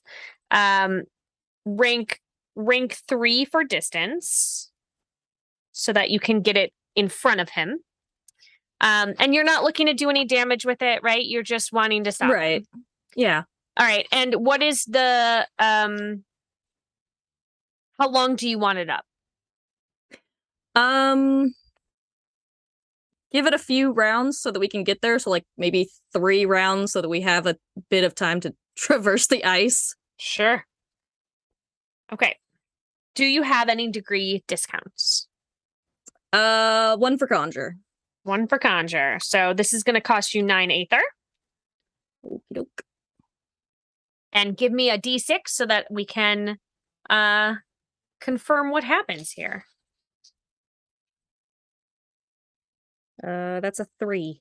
3 is as intended. So it just pops up, and he, because of the size of it, he kind of goes ass over tea kettle. He just like it catches him on the shins, and he's like, ah, and just kind of falls over and rolls, and he's down. He's still on the ground. Could I have had the curtains like cushion his fall? I don't want the glasshopper to break.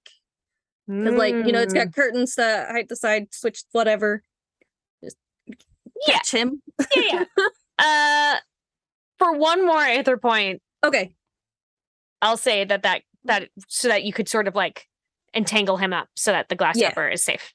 Yeah. Okay. Yeah. He's in there. But now I'm going to have everybody roll for initiative. Because everybody wants that glasshopper because the drinks are expensive. Plus there's like a very like the people who bring it back every year, they get like there's like a picture on the wall. There's like accolades to be a part of this. And the guys that you see that are sort of in that heap with the people who stole it are like last year's champions. They're the people who brought the glasshopper back last year. So the way to roll for initiative is to roll a d6, which does explode as many times as you get 6s, and then add your reflex score to it.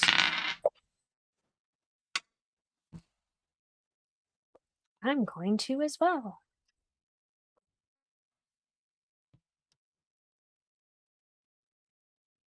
So I'm sorry, reflex plus 1d6. 1d6. And the actual, do you use the number that comes up? Like if you roll a 3, you add your reflex to it?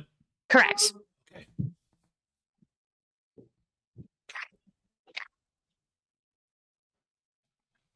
Chat just said, at least it's not ice stairs. Yes. We would have been defeated. Why would they give you ideas? Thanks, chat. This is why I don't generally look at chat when I am DMing. Okay, so let's go around and hear your scores, friends. Let's see. Rem, what do you have? So my reflex is a 3, and I rolled a 3 on my 1d6. So 6. All right. Damon? 4 total. Ava? I rolled pretty well. Mine's 7. Woo! Nice. I rolled a 5. And, Teslin? 6.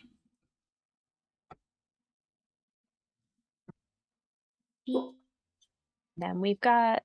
Okay.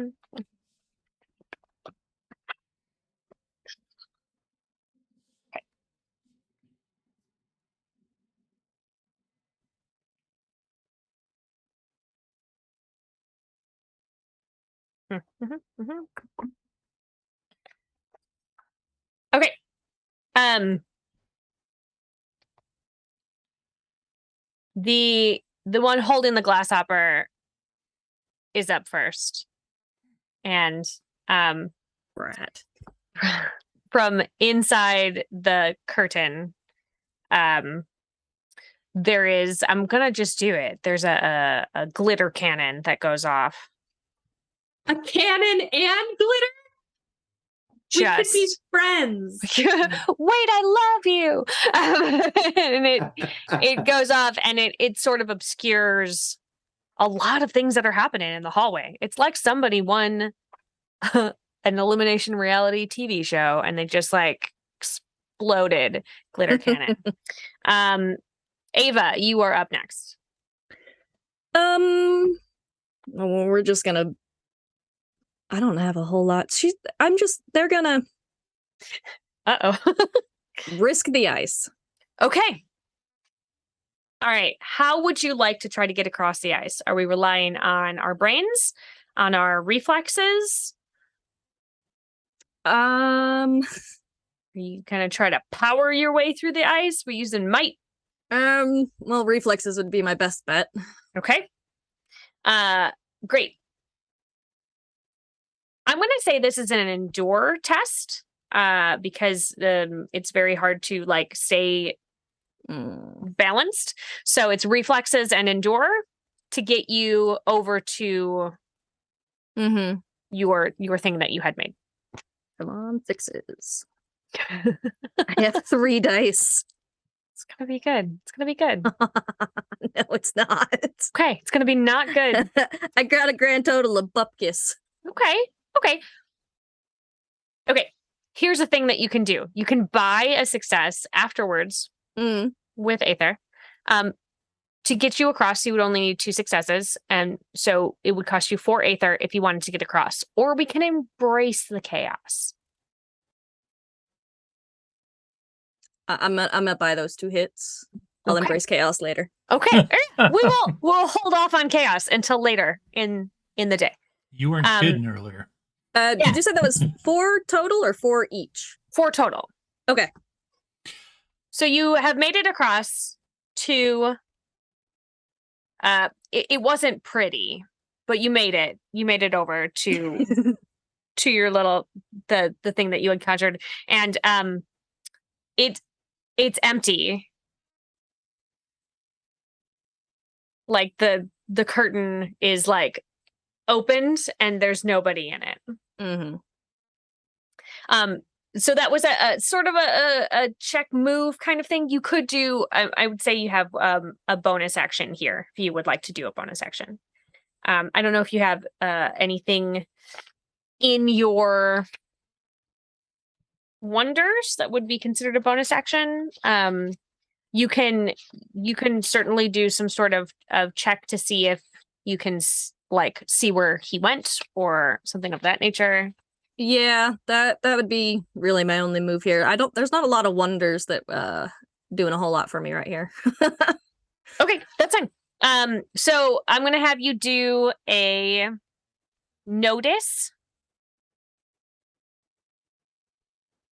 Do you want to just use your regular senses or do you want to use like your godly senses? Godly senses would be great. So I would say presence and notice. And we are looking for, it's pretty chaotic here. So it might be kind of difficult. I would say you would need at least 2 successes to see where all right, this dude has gone. Let's see what I can get on 3 again. I believe. Ooh. Ah. Oh, okay. 3, 4, 5. 5. Yeah. That 6 was nice. Yeah, there we go. We got it. Okay, so you have this idea, you have this just like this feeling, and you get there and you bend down and you look through it and he's just gone and there's glitter everywhere, still just like a puff of glitter everywhere and you look up and you see his feet disappearing into the ceiling. And now we are on to Rem. Hey, for my turn, let's take a short break. Oh, perfect. Segue. Uh, so, folks, we will be back in 5 minutes. But don't forget, in that 5-minute break, you can enjoy our commercials. You can donate bits and subs to get bonus entries for the giveaway, which is the Shadowrun 6 World Core Rulebook PDF Seattle Edition. And you can get a free entry by typing in #RemPC. And then number 3, you can go to the Crowned Kickstarter and back it right now. 5 minutes to do that. That's plenty of time. So we will be back in 5 and see you then. Thanks, everyone. Bye.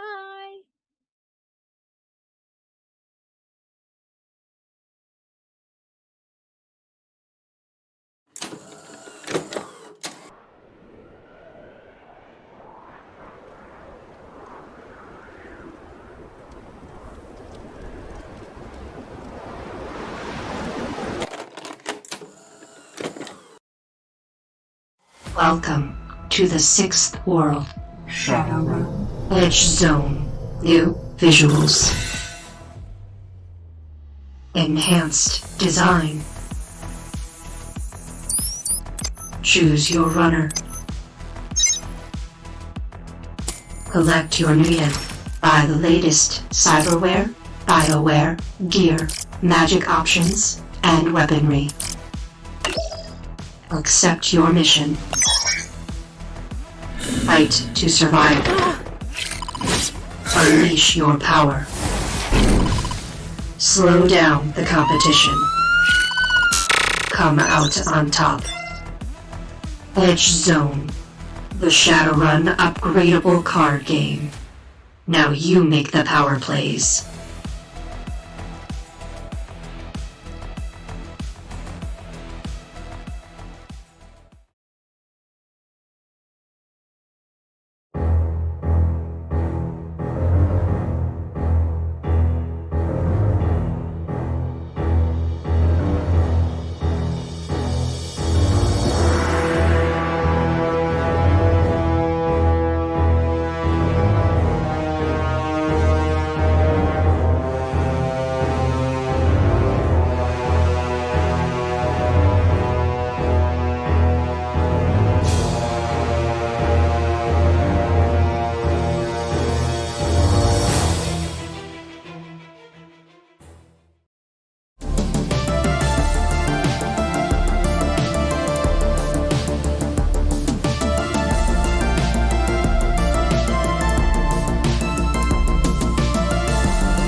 What a spell! Spell. She says spell like 92 times. You gotta feel it. Spell.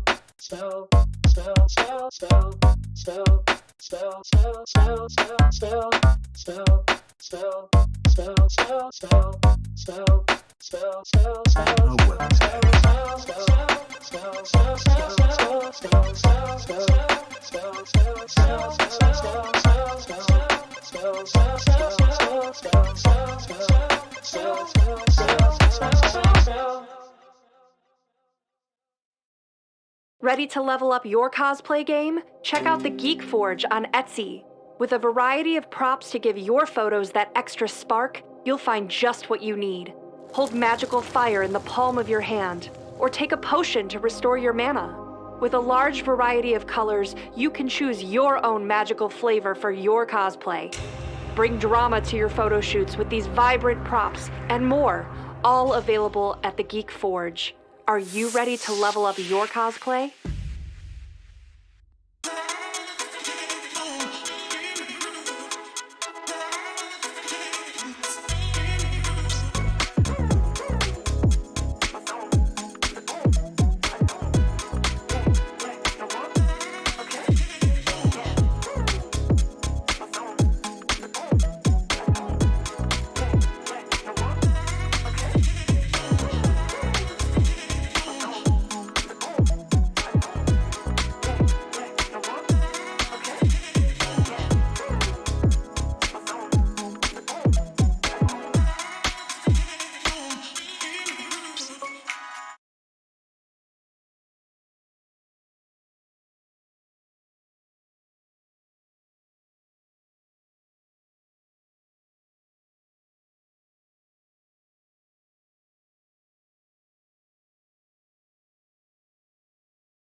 Welcome back, everyone. Hope you use your time on the break well. Yeah. Threatening glare. No, I'm kidding. Oh no. But we're back for more shenanigans. And I believe it was my turn. Yeah, when we last left our heroes, things were not going great for them. They lost the glasshopper again through the ceiling, and there was a a glitter cannon that went off. And there's ice all over the ground. I'm excited to be covered in shiny trash for a change. The shiniest of trash. Instead of just microplastics, you have glitter on you now. Yep. And what would you like to do? Do I see sock puppet looking up at the ceiling, or am I? Yeah, sure. They were not subtle about looking up. They weren't trying to hide from y'all that they were looking up. Brains 0. Okay, so I got this. Okay, I got this. So it says in my wonders that I have a weapon basic. Yes. I'm gonna say that that's different than my arm cannon. Okay, because that one's always armed. Right. Okay. So what is your weapon? And I can summon multiple of these apparently. But it is basically a grappling hook made out of fish netting and anchors. So I'm just gonna shoot a anchor through the ceiling, which is gonna do some damage on the guy. It sure is. Well, it's gonna do some damage for sure. And then I want to pull it back so that it breaks the ceiling and he falls out of the ceiling. All right.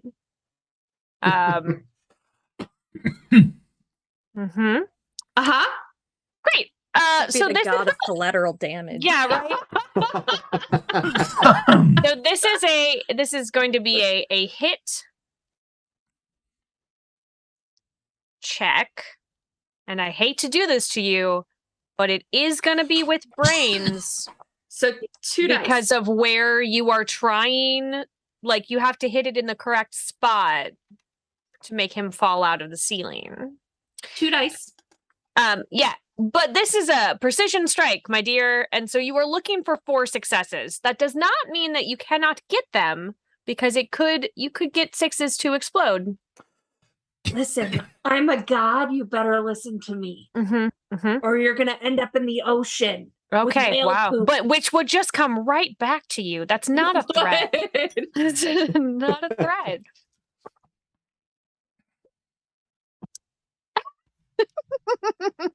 What a wonderful face. What happens?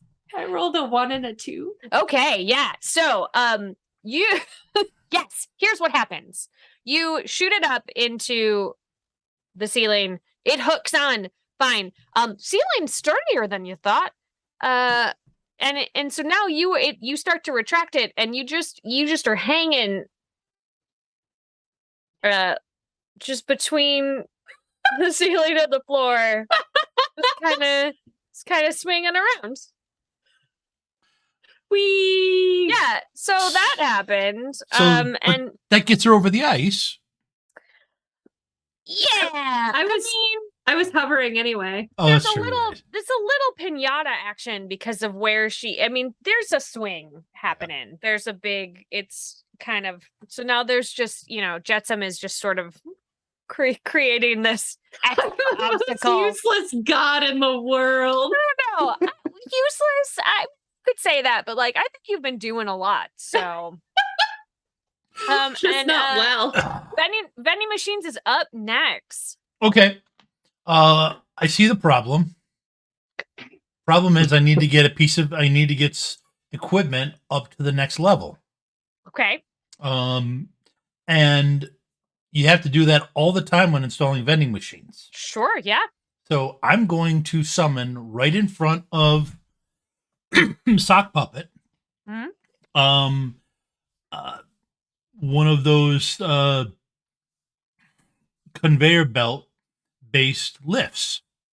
Mm-hmm. So that Sock Puppet could just step on it and it would raise her up to the top. Take her up to where they went in the ceiling. Where they went in the ceiling. And if Sock Puppet's feeling nice, maybe she'll, let unhook Jetsam or Flotsam or what? Yeah, Flotsam. Ursula, Jetson. whatever. Jetsam. Yeah. That's offensive. Whoa. I was thrown overboard by a ship in distress. So that, Distress! Constantly. You are always Yeah. thrown overboard every time. Okay, so this is a rote, I would say. So Yep. you are conjuring. Mhm. Let's build this puppy. How big? So it's got to reach the ceiling. Yep. And it has to be wide enough for Sock Puppet to ride on. Yep. Basically, the equivalent of a hay bale conveyor. If Right.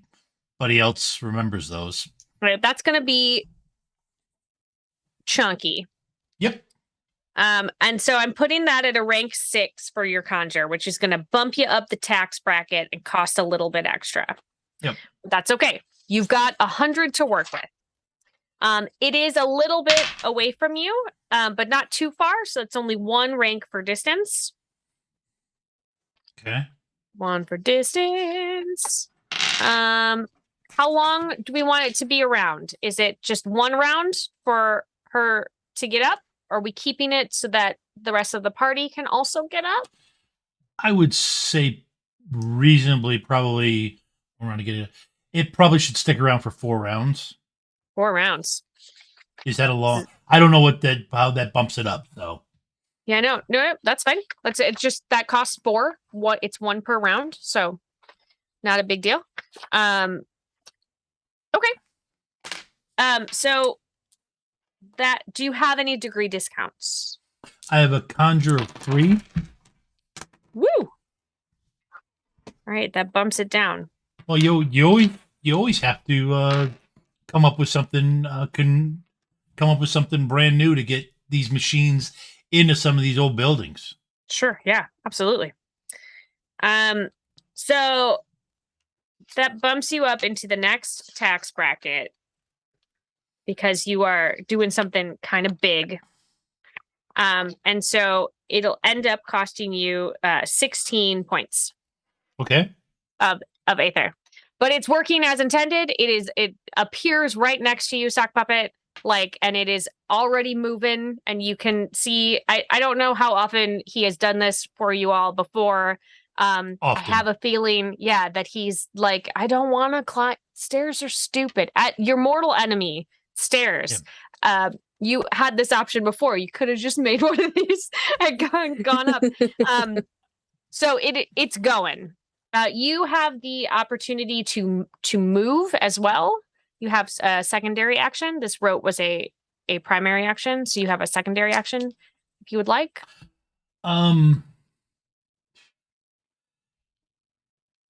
Okay. Are there bodies where people fell or whatever? Are they laying there between here and there?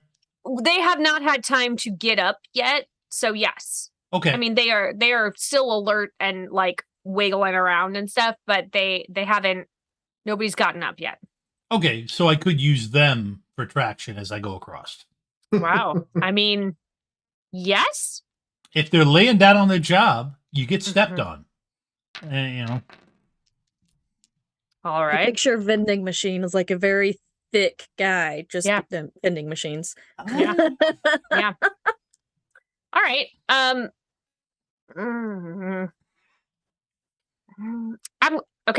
I'm gonna say this is a reflex check. Reflex and exert, because you are looking to put your feet in exactly the spot where there is not ice, because it is a person. Right. However, it is a person, so they are not there's some weird squish to people when you step on them, as well as the fact that they're kind of wiggling around and moving and trying to get up. So, and they don't want to be stepped on. But for exert, so I have to find specifically tight spaces, and for exert, I have a specialization in getting into tight spaces. So knowing exactly where to put my step foot. on their body. To step on their bodies, yes. I mean, all right. that means that if you roll a 5 on your first roll, it explodes as well. Okay, that's what specializations do. That's what specializations do. We are looking for. This is a weird one, friends. I think it's 3 successes to get across with stepping on folk. So you have the option. How many dice do you have that you are rolling? 2. Might Then never mind. You cannot buy before you have to. You would have had to have had at least 3. So one of them's got to explode in order for you to get across to make it all the way there. That doesn't necessarily mean that you would like fall down or whatever, depending on what you roll. But uh-oh. Both exploded. Oh, okay. So we've got 2 successes so far. One was a 5, one was a 6. Okay, that 5 will only explode once, though. Yeah, it doesn't matter. I got 2 successes. 2 successes. Okay, here's what happens. You are almost there. You feel really good about it. You think you look the coolest. Like, I'm just going to hop off this first person. You make it. You hop off the second person. Your foot goes onto the third person, and then they grab it. So they're kind of wrapped around your leg now. You're a little wedged. Okay. And now it is somebody else's turn. It's one of the opponent's turns. And they take a look at you, and then it's the first person that you stepped on. Yep. Takes a look at you, and then it's one of the ones that was chasing. And he summons a thing that looks suspiciously like the thing that you just summoned and rides it up into the ceiling.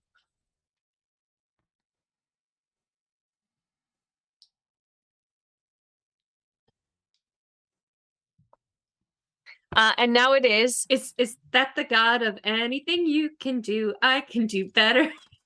Maybe? David?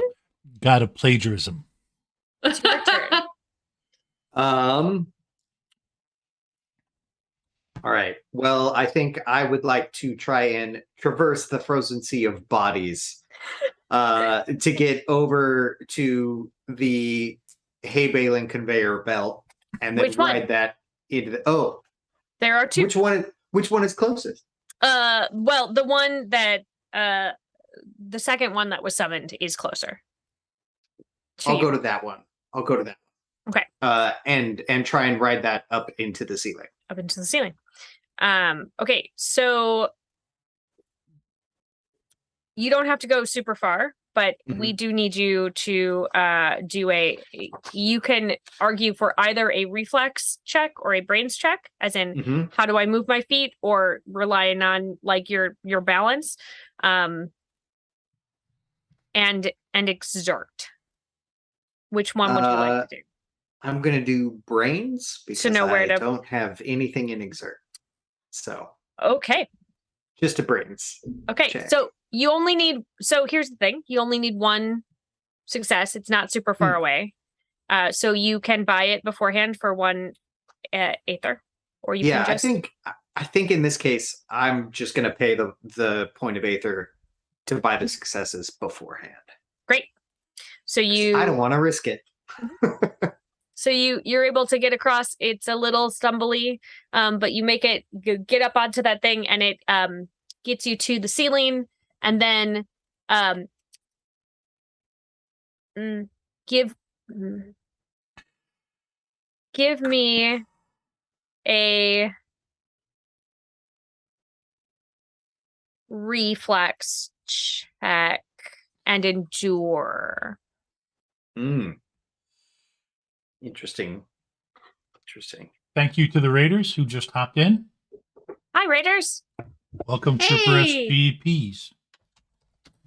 Thank you. Don't forget to type hashtag RemPC for a free entry to win a Shadowrun core rulebook, 6th edition, Seattle, PDF. It's for free. 2 successes. 2 successes. That's 2 great. successes. The hay baler thing disappears underneath your feet. But you have grabbed onto the ceiling. Fantastic. You deserve that. You were also hanging from the ceiling. I shouldn't have used a knockoff. You use somebody else's knockoff. You use vending machines, trusted equipment. I went with a scab. I'm so sorry. So yeah, you are hanging on. That is your turn. You are hanging from the ceiling. Now 2 of your team members are hanging from the ceiling, one from a grappling hook and one just from his hands. This is great. We're really good at this. Whatever this is. The other 2 folk who are on the ground, one is holding vending machine's foot, and he's gonna try to knock you down. Okay. So hold on. Let me roll some stuff. All right.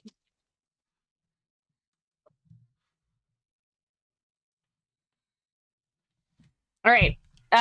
Not having a good time. What is your defense? 3. Okay, he cannot get you knocked over. He's trying his hardest, but he's also laying on ice. And so he's just kind of sliding around. You know how when like a cat like wraps itself around your foot, you can still kind of push him around a little bit. That's what's happening. It's really inconvenient. It's hard for you to move, but he is not able to get any traction on you. The other one is just going to try to get up and does so. He is going to attempt to ride up into the ceiling on your hay baler. Yeah, and makes it up. He disappears into the ceiling. There's cat guy. It's what we're gonna call him now. And somebody up in the ceiling. So we have the guy with the glasshopper in the ceiling. We have one of the guys that was chasing him in the ceiling, and then we have one of the guys that was with him in the ceiling. Next. Who's up next? Let me go back to the thing. Go back to the top of the order. Oh, it's the guy who has the glasshopper. See what he does. Makes me mad. He makes you mad. 2 successes. Okay. You all can't see what he's doing because you're not in the ceiling. Sock puppets. Yeah, I was going to say, give me a moment and I will be. Yeah. Because they're going to step on the conveyor belt that vending machine summoned into place. I mean, I'm going to say that's like bonus action because you were right next to it. So you are now up in the ceiling. It is cramped up here. Yeah, it's like a drop ceiling situation. So you can see that the guy with the glasshopper is just like wiggling away down another branch, and then there is the guy that summoned the hay baler, who is heading toward him, and just in front of you is another one of Glasshopper Stealer's friend, like sort of making a mess. Oh, this is gonna be fun. Uh-oh. So what I would like to do is, and you'll have to tell me exactly what this is going to take, but totally. What I'm picturing is probably a conjure or something, but you know what, like some sock puppet's hair is made of, like braided rope, sort of, or less rope, more like yarn kind of. Yep. Yeah. Mm-hmm. I just want to kind of like tie up the other two that are in my way between me and Glasshopper. Oh yeah. Okay. Great. So first of all, we are looking at getting more than one person. So that is scope. So we're gonna adjust your scopes. It's gonna be scope rank 1. That'll give you 2.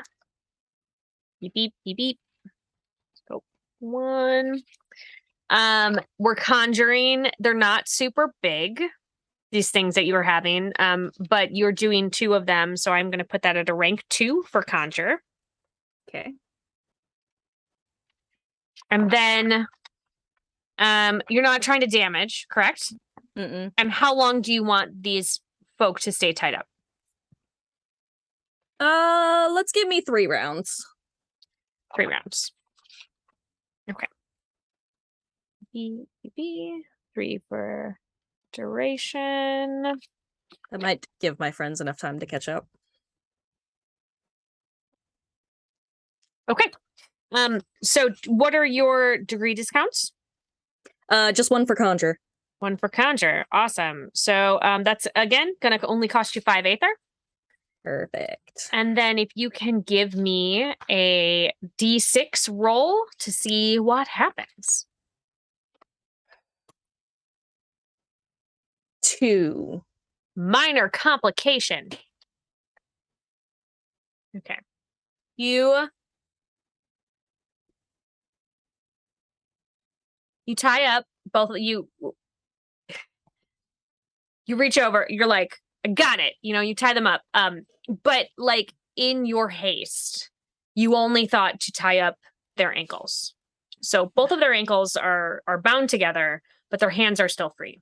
And they are trying to they can still sort of very much slowed, but can still scoot about in an inchworm kind of way. Right.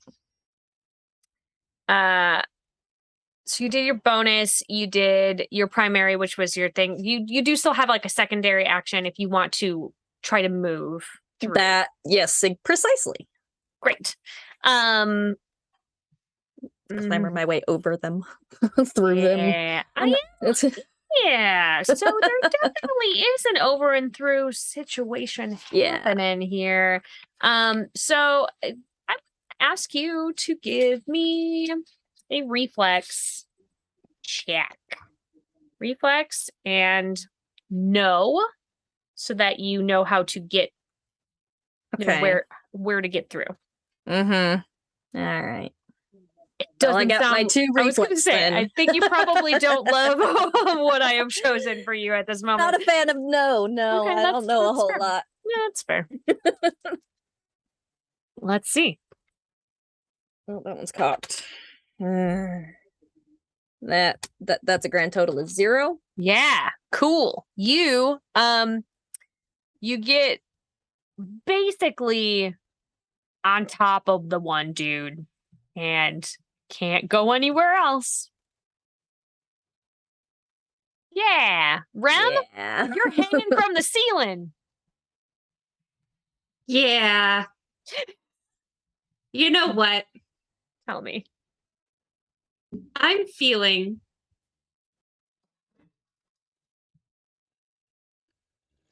unperturbed by my lack of success thus far. Okay. And inspired by my perceived budding romance with Sock Puppet. Oh. And so I like that you said perceived. perceived. I think they might be the only one perceiving that. Yeah. That way, yeah. So here's what godly thing I would like to do. Oh no. As I'm swinging to and fro, I close my eyes and sense the water in the tower's pipes. Oh God. All right. Oh, help me. That are running through the ceiling Mm-hmm. where everyone is. Mm-hmm. And I, inspired by my affection for Sock Puppet, am going to summon all of the socks from the sewage systems. Oh, Rhyme, help me. To come into these pipes, clog them just so, and burst them so that everyone comes out of the ceiling. Wow. Real quick. Okay. Brains 0. Yeah, no, I'm here for this. It's gonna cost you a decent amount of Aether. This is a big place, and you I'm want all the excited. socks. Yeah, so many socks. You're not in the conjuring, you're like summoning.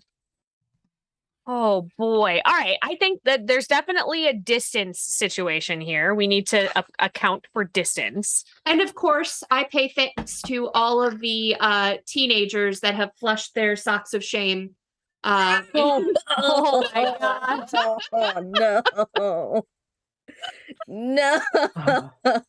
This is going to be a really unpleasant place to be in just a few minutes. Oh, Right? I'm going to say that you're only choosing. Oh, all right. Sorry, Peter. She's not sorry. I would do it again. It's true. Didn't All right. didn't think I'd need that content warning. We need the content warning. Everybody, content warning. This is not Sarah's table. Yeah. This is not family friendly. Summoning all of the socks of shame. Okay. Socks of shame. Well, I'm gonna say it's all of the socks that you can find in the up to 100 feet away from you. Woohoo. So that's 5 distance. You are looking to do damage, right? To the pipes. Yeah.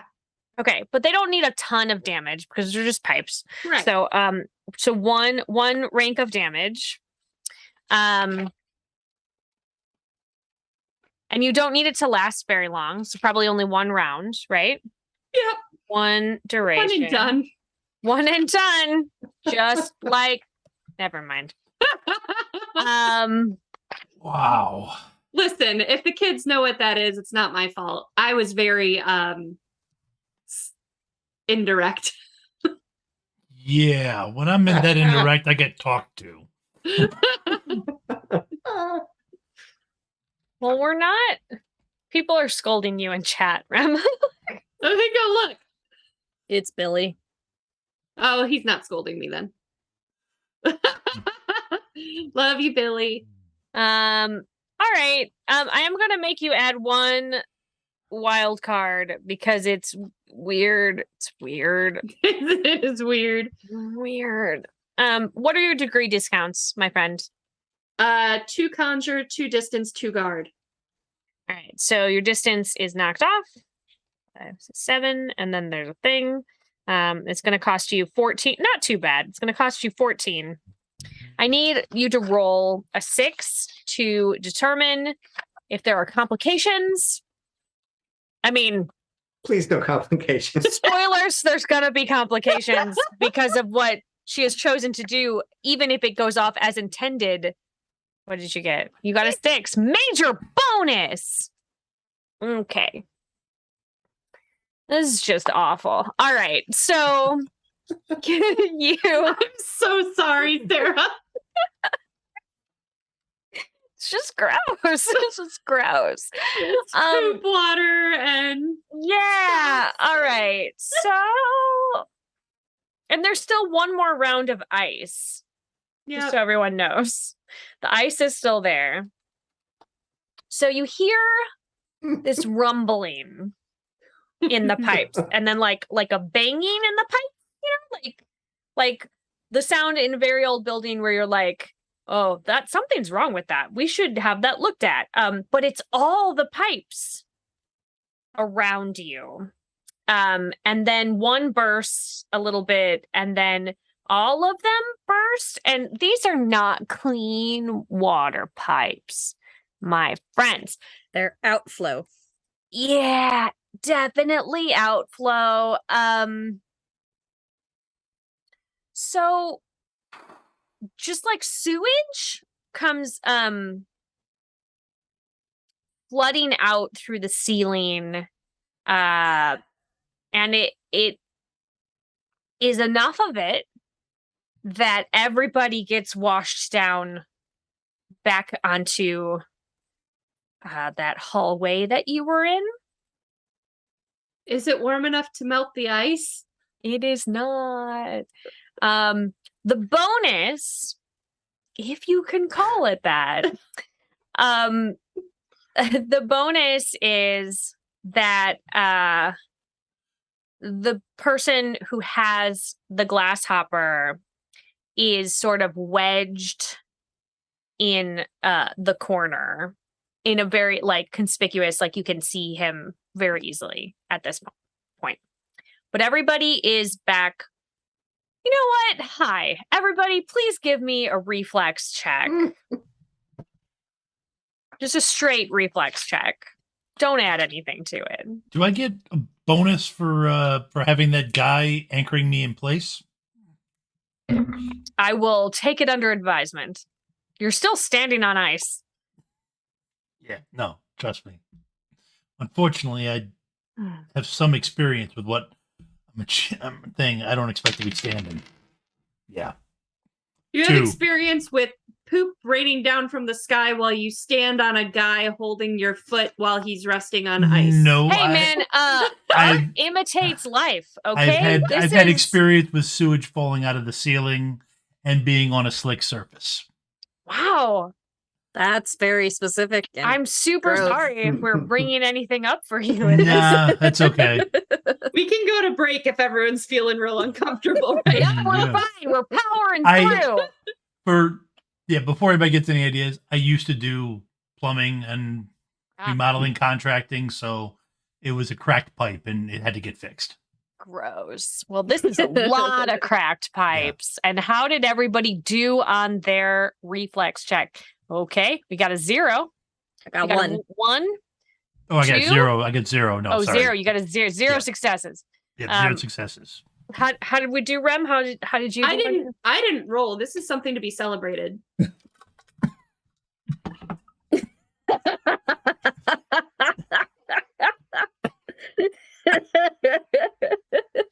All right. Just keep making it worse. Yeah. Okay, so everybody who had 0 successes, and Rem, because she chose it, you are on the ground. You are like prone. You're flat on your back. Listen, you're on your back, and there is sewage raining on you. And with 0 successes, you definitely all got some in your mouth.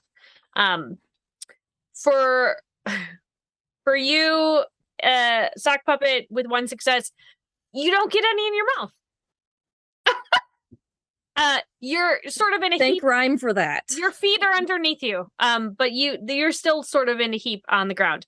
That happened. All right. And that was my turn. It sure was. It sure was. Teslin, it's your turn now. What do you got? What do you want to do in this situation? I hear the fear. Okay. Oh God, Billy. I just got knocked down by raw sewage. You sure did. And a sock or two, randomly. A sock or two, yeah. Don't want to know where those came from. As I spit the stuff out of my mouth. Who the frack pissed off the god of plumbing? It was Rem. Yeah. So, if he wasn't mad, he is now. He's mad now. It's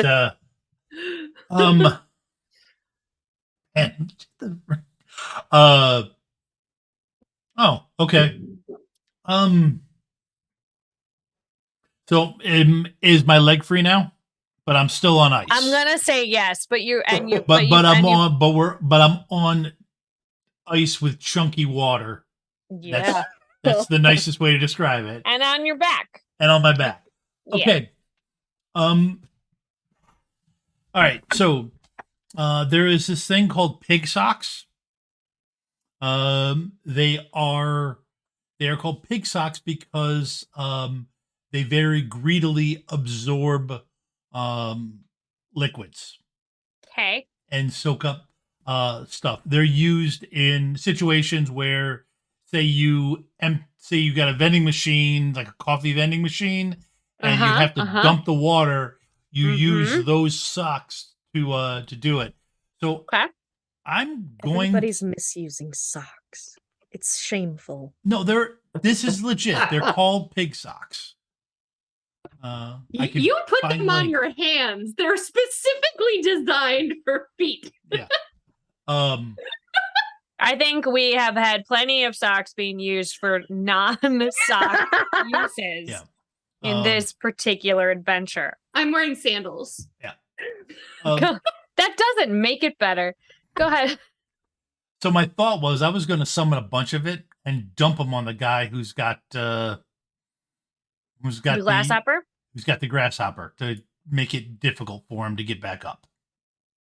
So you're drying the place around him? Well, not. I was trying to think of something that was legitimate to be able to summon and screw up. Sure. Screw him up. Great. But it would nah. You know what? Heck with it. I'm just going to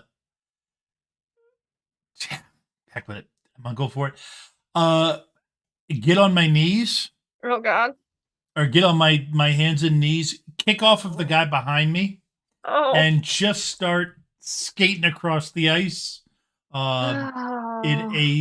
a safe manner to get to the guy who has the grasshopper. Who has the grasshopper. At this point, I'm going to get the free drinks. There's no way around it. We're just not gonna swim in sewage and get nothing for it. Yeah. Look at my day. Yeah. I need the drinks. Yeah. Okay. So this is I was gonna say exert, but it definitely feels like endure. Same. You were going through. And I'm gonna say probably reflex. Because you're less powering through and more like using the momentum to get through. So reflex and endure. Yep. Things are a bit dicey there on the ground. So you need 2 successes to get through. How many dice are you rolling? 2. So you could buy the successes with 2 Aether points before you do it. Or you could roll and see if you get more successes and perhaps have a better outcome. Well, what? So you could only buy them before. You can buy them before for 1-to-1. Okay. You can roll to see if you get a better outcome. Mm. And if you choose rolling and fail, you can buy them afterwards, but you have to buy for the full amount and it's multiplied by 2. So like even if you got 1 success, since you needed 2, Yep. It would still cost you. Yep. I'm just going to buy them at this just point. buying them and Yep. It's just got to work. Yeah, this just has to work. I've had a day. Everybody, it's worth it. Okay, so you bought for 2 Aether points. Yep. You skate over there. Boy, is it vile. You are all just all covered, and you're getting like it's like splashing up on you as you're going. It's just my mouth is kept closed. Yeah, well, that's good. I mean, that feels like the correct choice here. You get all the way over there. What do you want to do when you get there? Well, he's got the grasshopper, right? He does.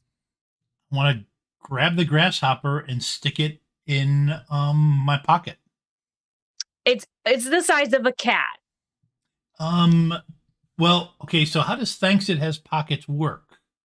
Mm-hmm. You have Thanks It Has Pockets.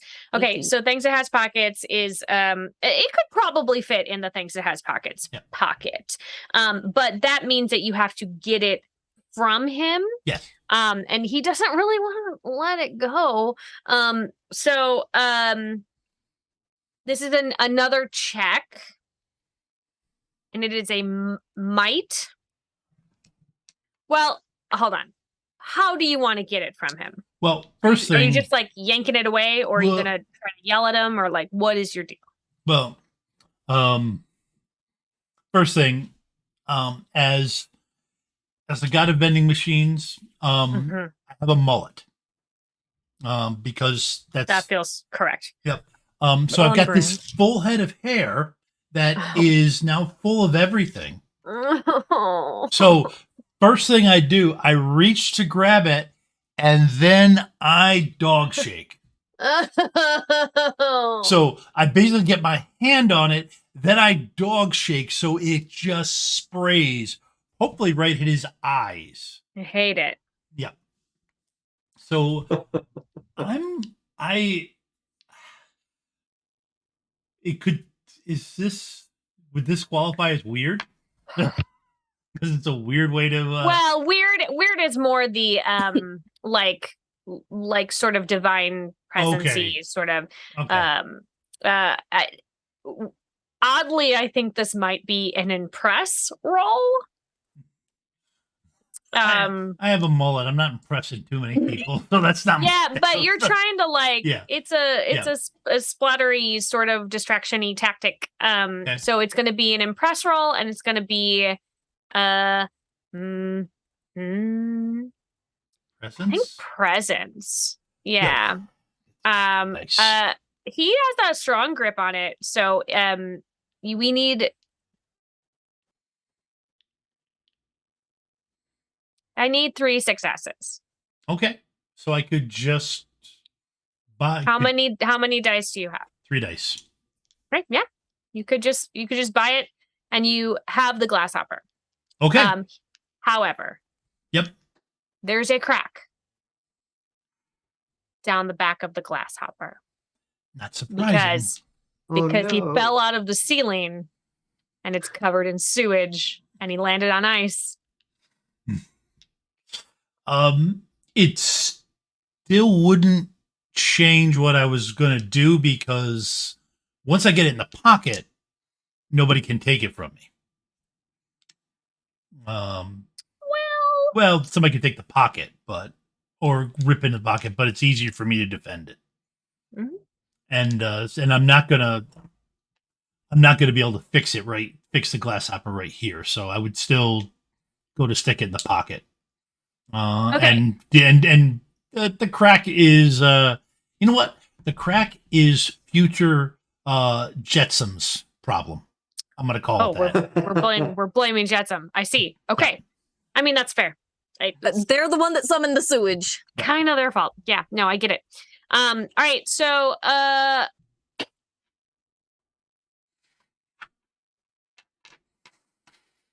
the one that summoned the hay baler Yep. looks at you and wiggles his fingers, and your ankles are tied together, and so are your wrists. Billy, if you gave her that idea where you are not going to enjoy the next time that I GM for you. Billy's fine. Billy has nothing to do with this. We're fine. Everybody's good. And he comes over, and you are tied, and he reaches in your pocket and yoinks that glass hopper. Now he's right in front of you, but he has it. He has the glass hopper. You cracked it. It was fine, and you cracked it. Damon, it's your turn. That's funny. All right. Well, I am still on my back. You sure are.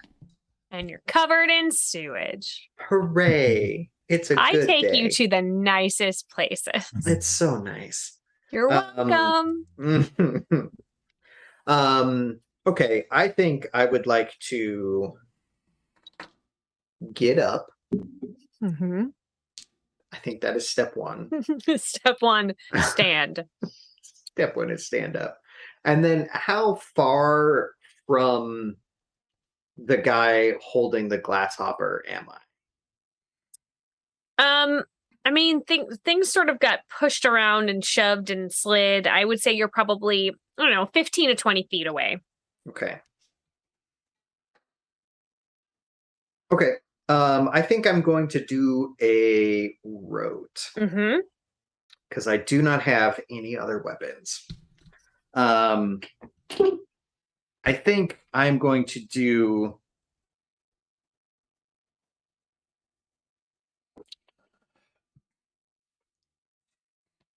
I'm not particularly well equipped for this situation, as it turns out. All right. Okay. I think I would like to use a spray can. Will be the point of origin for this.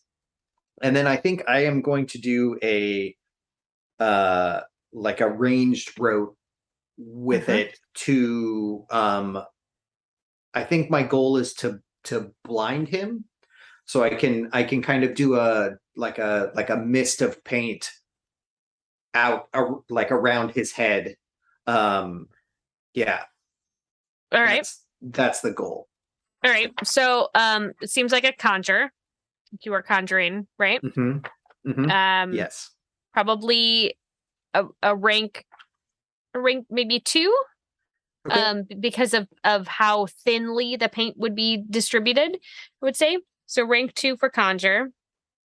Are you looking to do damage to him? Or I'm worried about damaging the glasshopper. So I don't want to put any damage parameters into this room. I don't think. Distance is I'm gonna say is rank 2 because you are not trying to get over there. And you just want it to be 1 round? No, I think I wanted to follow him for like 4 rounds. Oh. Let's do 4 rounds. Okay. And then I think I think if he moves, it's gonna move with him. Okay, so we don't really have it. I'm gonna call that maybe some wild card. I actually think it's maybe scope in that it is like following along. So I'm gonna say it's two scope since there's only so far that he can move in those 4 rounds. So do you have any degree discounts? 1 for distance and 1 for conjure. So that's 8 Aether. Okay. For that rote, give me a D6er. Let's see how we do. I rolled a 3. As intended. What color is the paint? Oh. I think it's going to be kind of a thick blue, like a really dark thick big particulate blue. Globules of blue. Yeah. All right. So that a cloud happens around his face and he's like just like starts flailing a bit with that glasshopper and squeezing it a little bit. Beep, beep, beep, beep, beep, beep. Do you want to move? You could also move. You have a secondary action, I think. Yeah, I'll go over there. Okay. You can't do anything else, but you can go there. Okay, so now it's the friend's turn. And one of them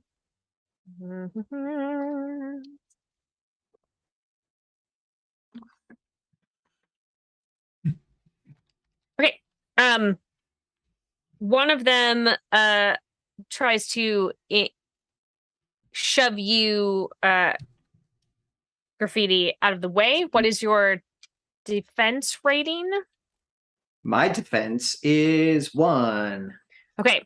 They shove you and you go skidding. You're going to take 1 damage. I have damage reduction of 3. Okay. Well, no damage, but you get sort of pushed and there's still ice. So you are sliding. So you're not directly next to them anymore. The paint is still happening, but you've been pushed aside.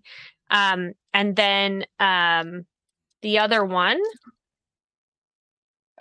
for some unknown reason, seems to feel like the most dangerous person here might be Jetsam. I don't think I think we're well past seems like. I think it's just a question of will the building survive Jetsam? Yeah. What is your defense rating, friends? Jetsam. My defense rating? Yeah. Oh no. Let's see here. 1. Okay. Do you have any damage reduction? 1. Okay. So, he's just lobbed a chunk of something at you. Okay. It has smacked you. You take 1 damage. This is a thing that you can take to your physical health points if you would like, or you can soak it with your aether. I also have armor basic, which I think we're that already is okay factored okay. in. Mm-hmm. 1. So you can just either or to your health points or to your aether pool. Let's do to aether because I want to feel good about having crap thrown at me. Yeah, well, I think you do. You feel Yay. good. Thanks, friend. Thanks, friend. I forgot my voice for this. It's weird. That's what and he's like, what? Why? Go fight! Why though? Oh, God. And then it is our friend's turn who had the grasshopper to begin with. And he slaps the guy who's holding the grasshopper with a rubber chicken. Interesting choice. Hey, Got a slapstick. And grabs the grasshopper again, but can't get away at this moment. So they're still there, and one's just been slapped with a rubber chicken and is holding it. Sock puppets. Mm-hmm. This is the world you find yourself in. Yep. Okay. Oh, the ice is gone. Now it's only the sewage. Now to it's deal just with. sewage. Just sewage. Cool. Yeah. You're welcome. So, well, I'm surrounded by socks.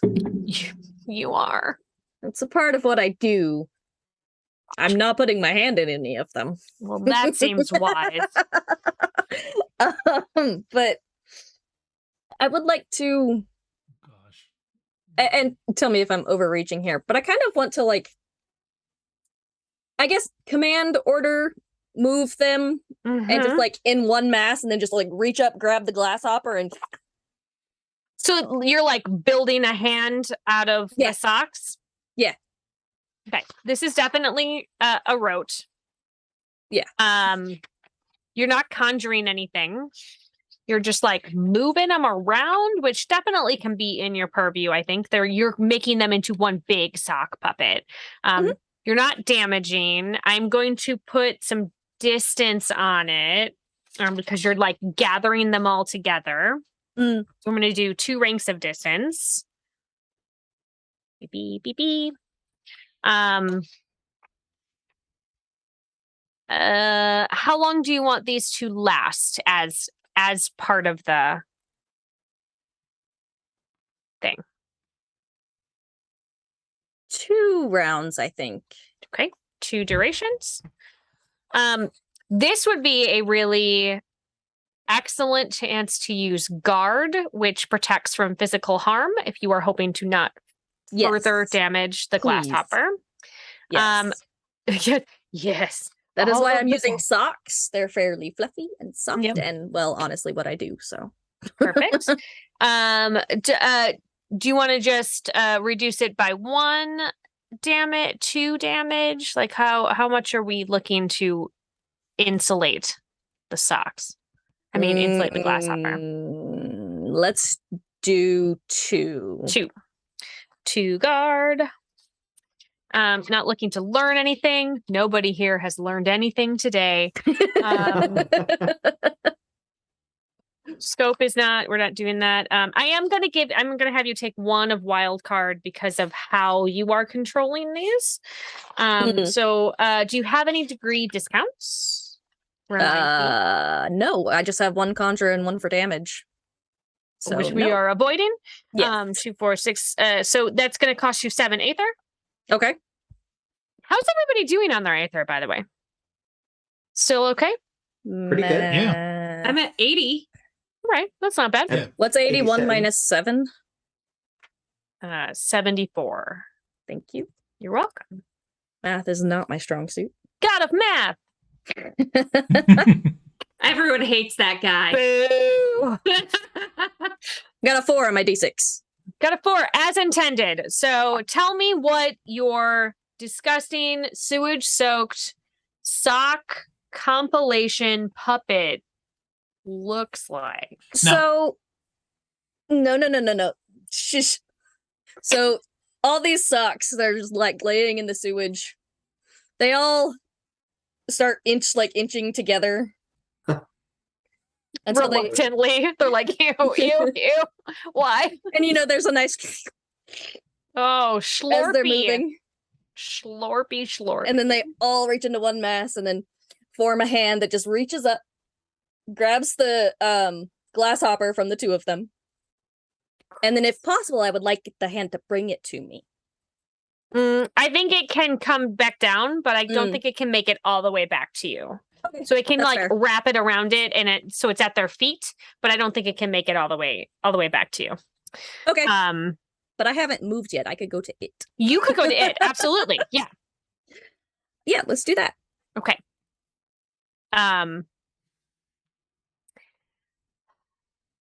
Listen, I'm really sorry to do this to everyone, but it is Rem's turn. Just in time for another break. This time, because everyone needs a break before my turn. But the break also gives you more time to plan. It's true. It's a planning break. Well, in the meantime, while you fear for what will happen when we return, don't forget to go to the Crowned Kickstarter and pledge. The link is in the chat. And feel free to do that. Don't forget to type #RemPC for a free copy, to enter for a free copy of Shadowrun 6th World Core Rulebook. I almost said the name of our show, Seattle Edition. It's getting to that part of the night where my brains is 0. So go ahead and enter to win. Bits and subs also get you bonus entries. And I think we barely got any entries tonight, so your odds are good. So please support the stream and we will be back in 10 minutes. Bye, everyone.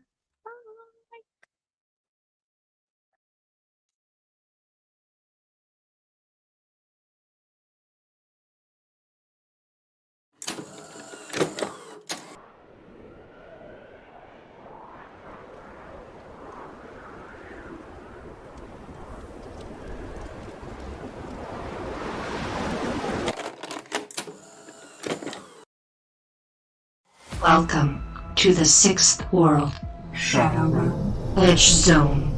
New visuals. Enhanced design. Choose your runner. Collect your Nuyen. Buy the latest cyberware, bioware, gear, magic options, and weaponry. Accept your mission. Fight to survive. Unleash your power. Slow down the competition. Come out on top. Edge Zone, the Shadowrun upgradable card game. Now you make the power plays.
The earth has changed.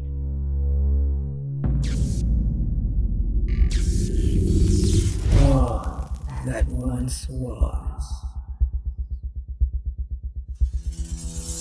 is no more.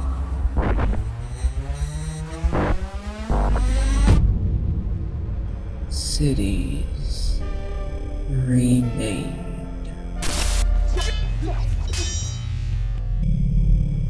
Power reshaped. Races reborn.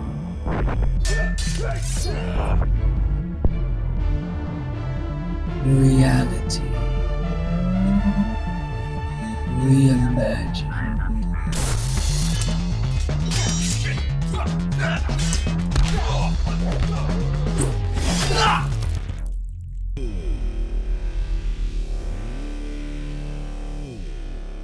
Violence unleashed. The earth has changed. She no longer sleeps.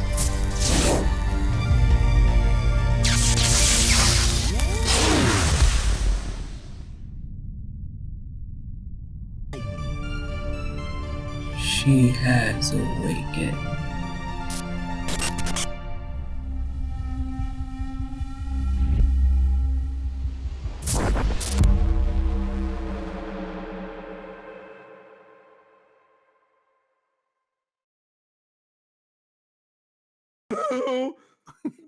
What a spell! Spell. She says spell like 92 times.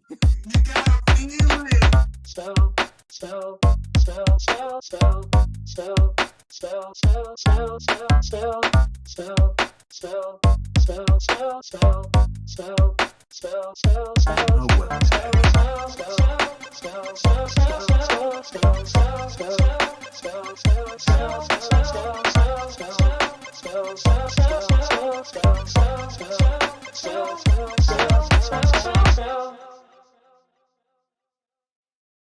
Ready to level up your cosplay game? Check out the Geek Forge on Etsy. With a variety of props to give your photos that extra spark, you'll find just what you need. Hold magical fire in the palm of your hand, or take a potion to restore your mana. With a large variety of colors, you can choose your own magical flavor for your cosplay. Bring drama to your photo shoots with these vibrant props and more, all available at the Geek Forge. Are you ready to level up your cosplay?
Welcome back, everyone.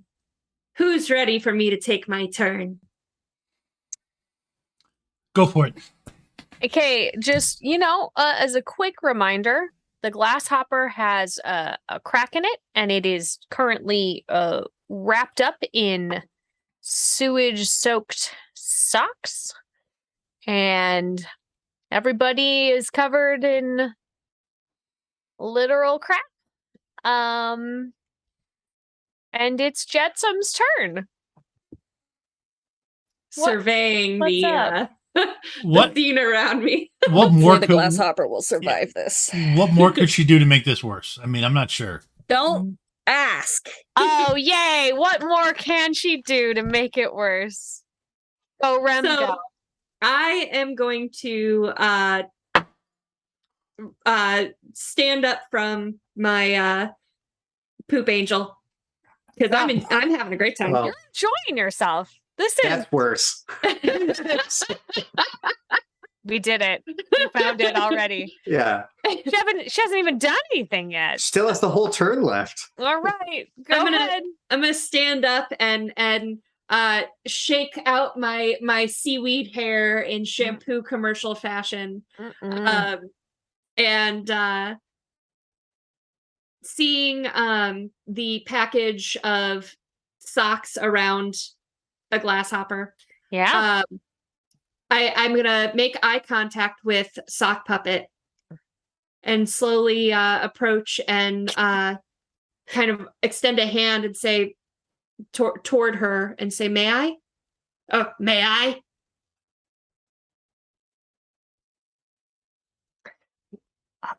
Towards Sock Puppet? Yeah. May you what? It was gonna be a romantic gesture, but you got a little and just like smear spot. But while I do that, like it's the affectionate cheek touch, but then the other hand is going to gently reach forward onto the sock pile, and I'm gonna use my wonder to vanish it so nobody knows where it went. The whole sock pile? Like, Just has to be Yeah. smaller than her, doesn't it? Mm-hmm. Yeah. Okay. one non-living object that is no larger than yourself, and make that Okay. object invisible to mundane means of perception. Okay. So are you vanishing the sock pile or are you vanishing the glass hopper? The glass hopper, but I guess that is all separate objects, huh? Yes. Ah, my plan failed. No, you can. Can I rote it to make like extra objects?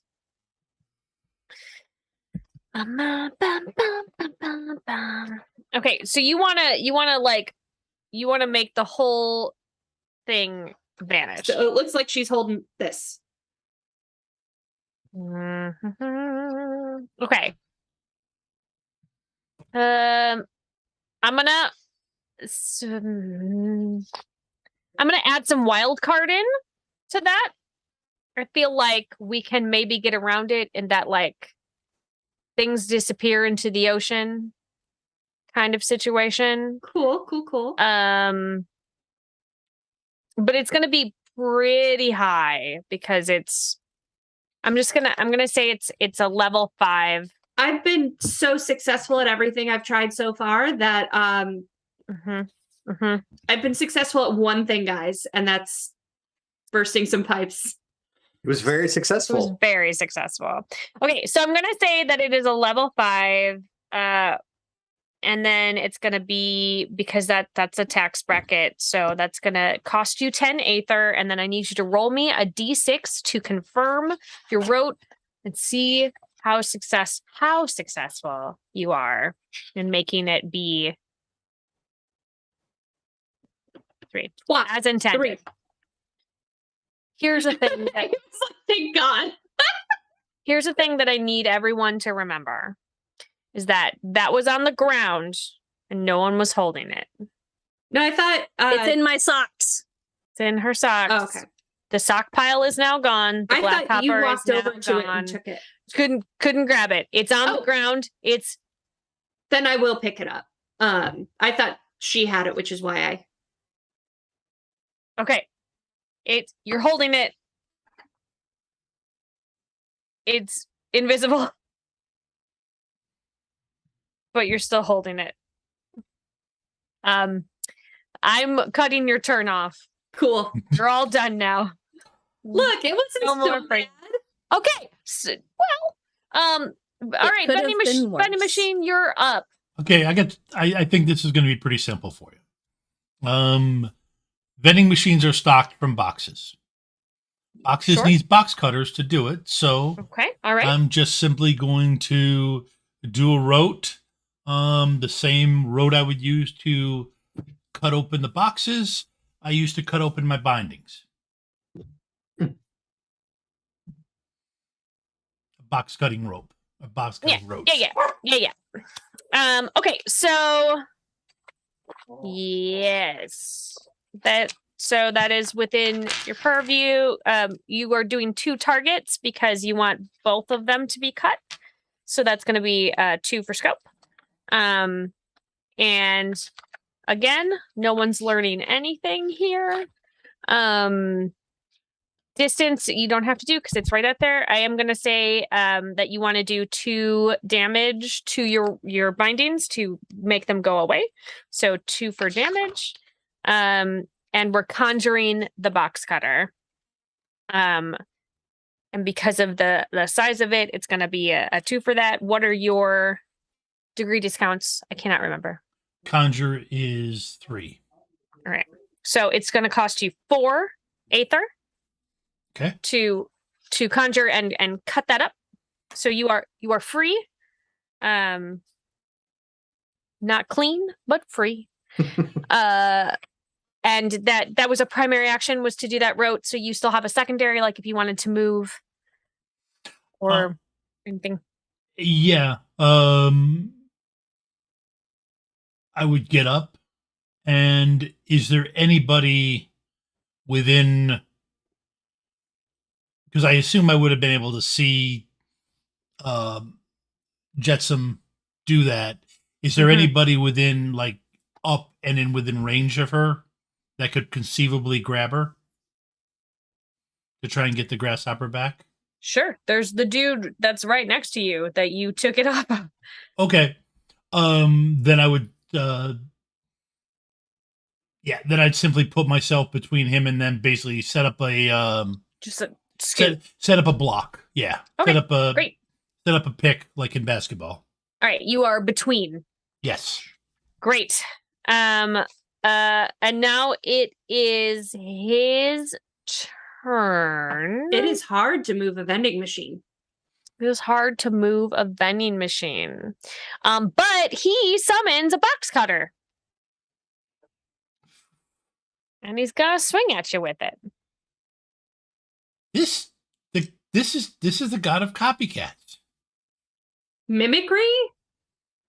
It's plagiarism. It is plagiarism. Mhm. Okay, I Yeah. got it That's right. amazing. Nice. I love it.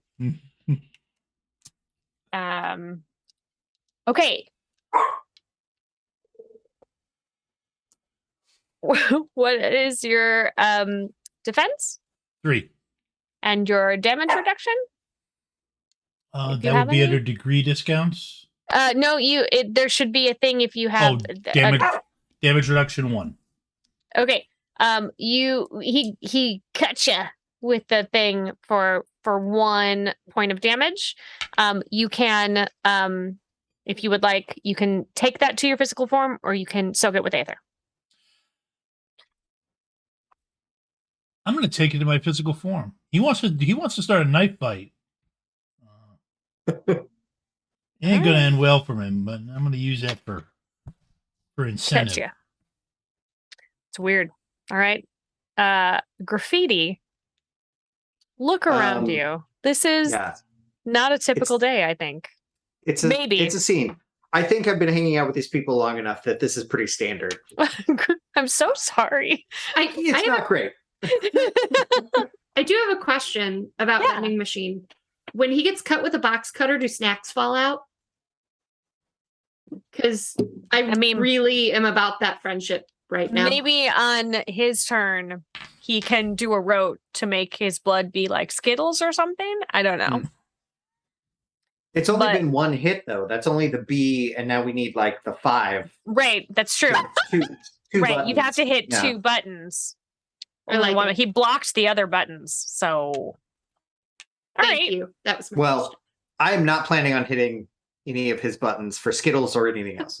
All right. But what I would like to do is something a little weird, I think. What? You? What? So I have my skill specialization. I have one in fake, which Mhm. does forgeries. Uh-huh. And so what I would like to do is make another glass hopper with paint and forgery Mm-hmm. since it vanished, and then it will look like I have it. All right. You've got greater than 0 brains. I have brains of 3. Yeah. So, I mean, I think this is a it's either a brains or a presence because it's pretty Hmm. You can make an argument for either. And then it is obviously make, and you can use your specialization. Fake. Oh, sorry, fake and forgery. Fake. Yeah. But the brains or presence. Okay. I think I'm going to use brains because that's much higher. That's not the argument I was looking for, but I understand what you're saying. Like- I think, yeah, I think forgeries are about attention to detail, Okay. and so So using your brains through for that. I'm going to use brains. All right. Okay. I think that in order to make it very convincing, Hmm. convincing enough that like the people around you would be trying to get that one instead, that it's going to be I need 5 successes from you. Okay. I think I have 7 dice and my Just gonna 5 buy it? and 6s explode. I think I'm gonna roll it. All I right. want to see how well I can do. You could always buy it after, you know. I can always if buy you- it after. I Yeah. have enough to do so. Yeah. Okay. All right. Here we go. All right. I have a 6 and 3 5s. And you get to they all explode. They all explode.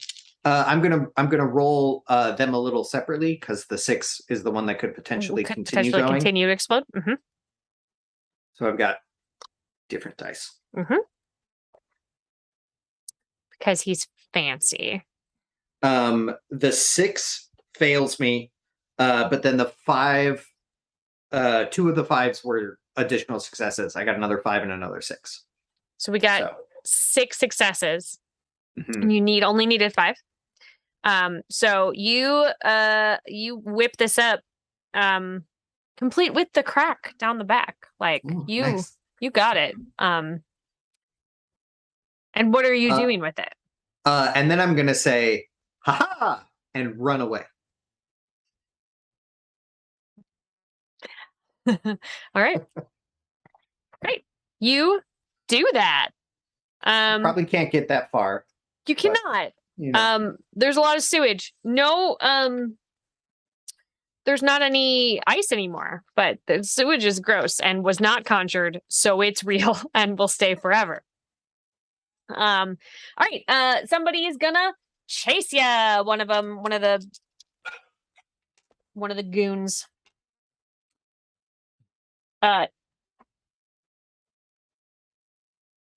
Okay, he catches up with you easily and is going to try to take that glass hopper from you. Oh no. Are you putting up a fight at all? Yes. That seems Yes. convincing. Yes. I'm gonna try and make it look good. I'm not a very physical type person, Oh, so so it's probably not gonna work very well. okay. Well, you have damage. They're not trying to like hit you. They're just trying to like yank it away from you. Can you do me a favor and can you roll me a might check, just so that I Ooh. know what I am up against. Do you have a 0 in mind? Pass.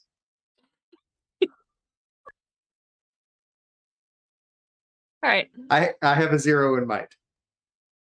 Roll me one d6. Give me a a luck one. I want to know what happens when he yanks this away from you. Okay. I rolled a 2. Okay. You fall down again in the sewage. Oh my gosh. And Is it possible to get more covered in sewage at this point? Or yeah, is somehow. it? Okay. Somehow. Okay. And he has the forged glass hopper. And he is now running past you toward the stairs.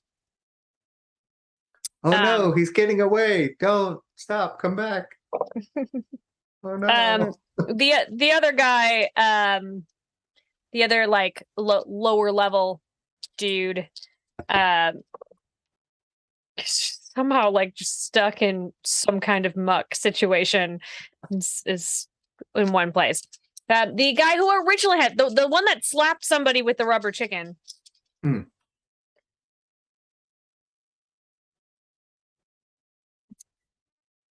Is maybe giving up. He's like, I don't think I want to be a part of this thing anymore. Not worth This is not worth it.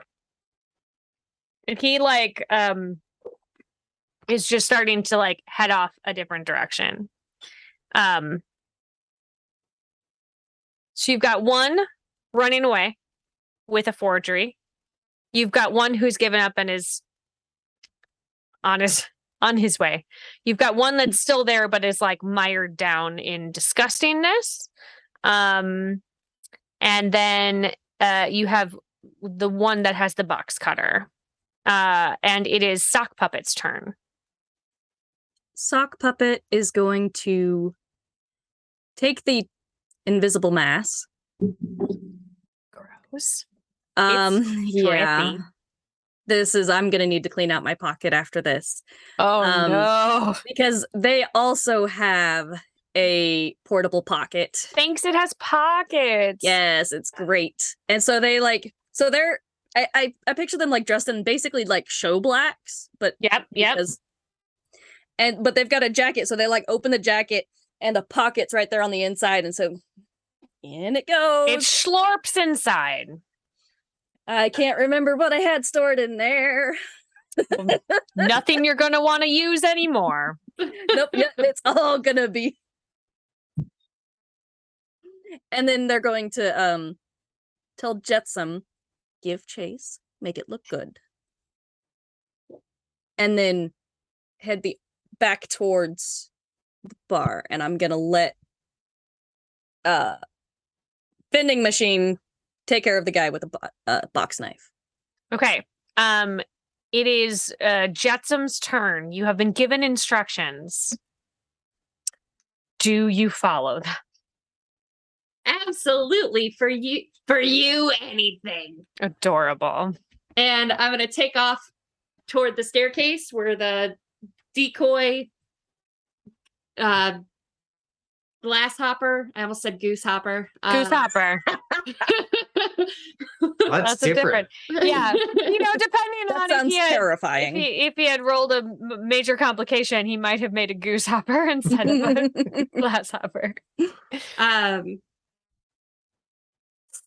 Stop right where you are, and I'm gonna cast another rote. Okay, I'm gonna do my blowhole water again. But I'm gonna do it to wash the paint that off of the stairs. The stairs. Using the big brains. I remembered.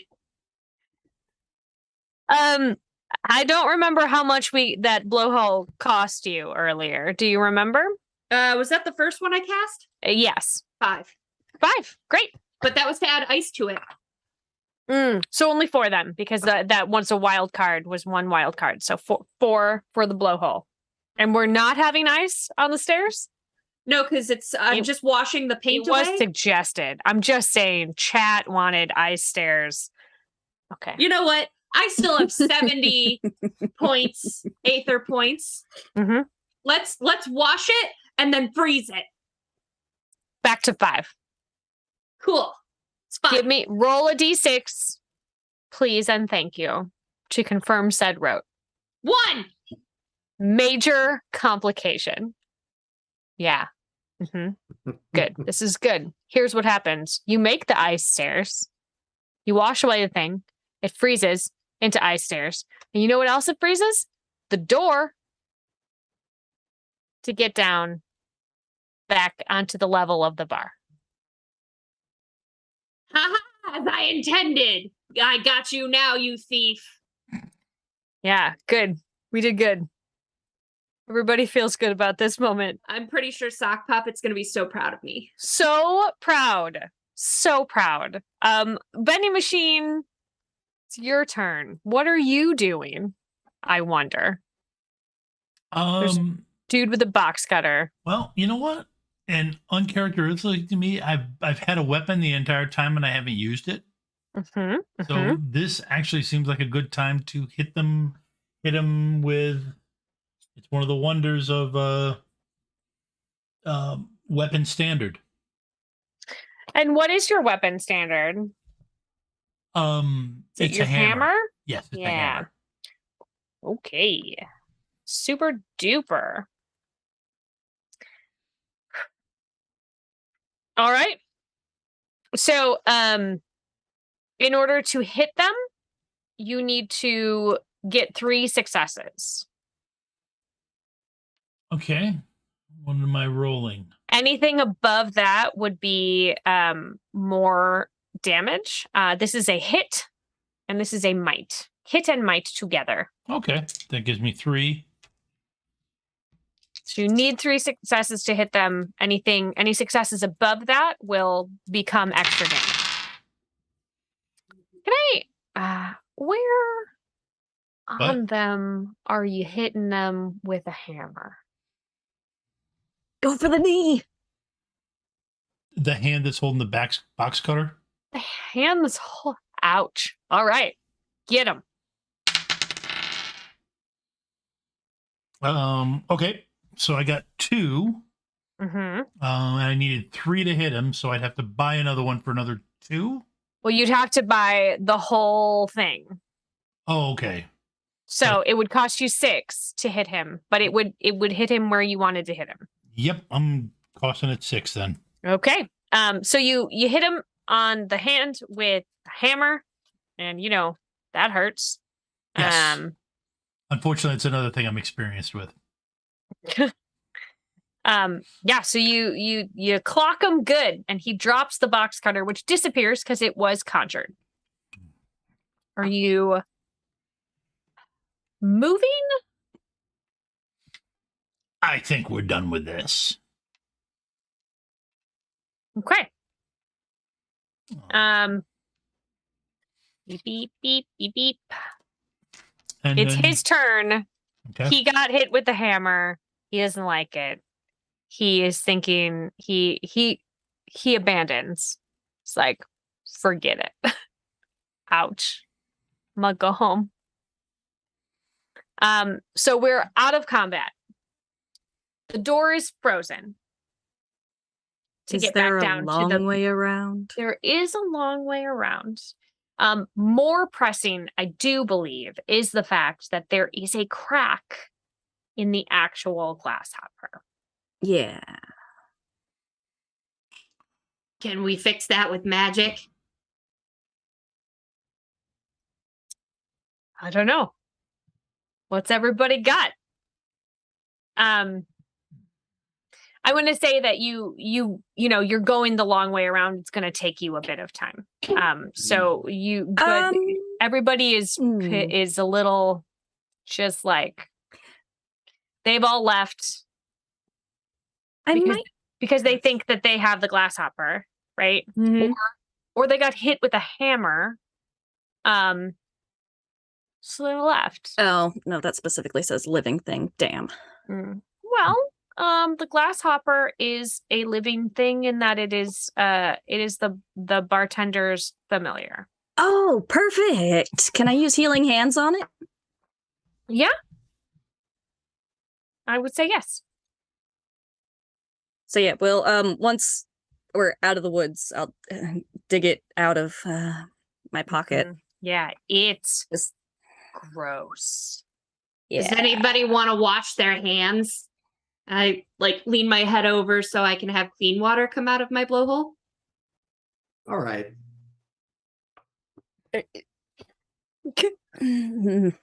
It's not gonna cost you Role anything. play. Because it's Thanks. weird. Yeah. Yeah, I mean, it didn't do anything for the rest of your body that is literally covered in sewage, but your hands feel cleaner. I can spray you down if you like. I'm good. Oh, I'm gonna have to put Bun Bun through the wash. You Hmm. are. Poor Bun Bun. Yeah, so I'll pull like the Just glass hopper out of Getting my real pocket. sick in the background. Just like, wah. Just like, sorry about this. And gonna do some. I don't know how they would do that. However you Normally they do like puppets and whatnot. Mhm, So a it little would kind of puppet be healing like them. sewing. Well, no, it'd be more like needle and thread, you know. But on glass. So Magic. Yeah, I mean, you can do the Yeah. action as if, and it is, you know, you're using your divine essence to Mhm. do it. It's just that that's the motion that you make. Yeah. So he is healed up. You've done this. Well done. You just have to get back to the bar and turn him in. All right. So as we walk back to the bar, kind of have Sock Puppet in the middle, and then the rest of us around Sock Puppet. So to get to Sock Puppet, they'd have to get past our filthy, dirty clothing, our filthy, dirty Yeah. forms. It's So- real gross. You're so- all real gross. So even if they were the god of combat, they're still going to have to go to the dry cleaner. Yeah, for sure. They're gonna think twice before messing with our mess. Or coming downwind of us. And I think it's pretty easy for us to look really upset and dejected, as Yeah. if today is a failure in some aspect. I'm grinning. I'm sorry, but it's been a good day. Many aspects. Yeah. Jetsam Why do I loves hang it. out with you guys? It's a problem. They're not gonna let you in the bar like this. That is gonna be an issue. All right, everyone, line up. I'll spray you down. Great. Okay. All right. Well, Jetsam sprays you all down. It is clean water. In comparison to what you have on you at this moment. Hooray. Yay. That's kind of like brackish water isn't salt water. Right. Doesn't mean it's It's good. just like it just a little means it's, different. It's not raw sewage. Yeah. So, when you walk in, you see that the person who was in the staircase is presenting the forged glass hopper at the bar. And Jason, the bartender, is super mad. And he let's see how mad he is. Oh no.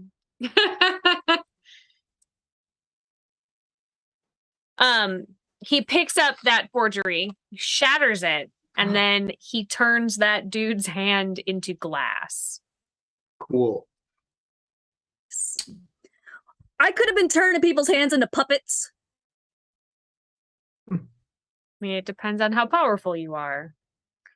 We'll see. I didn't think about that.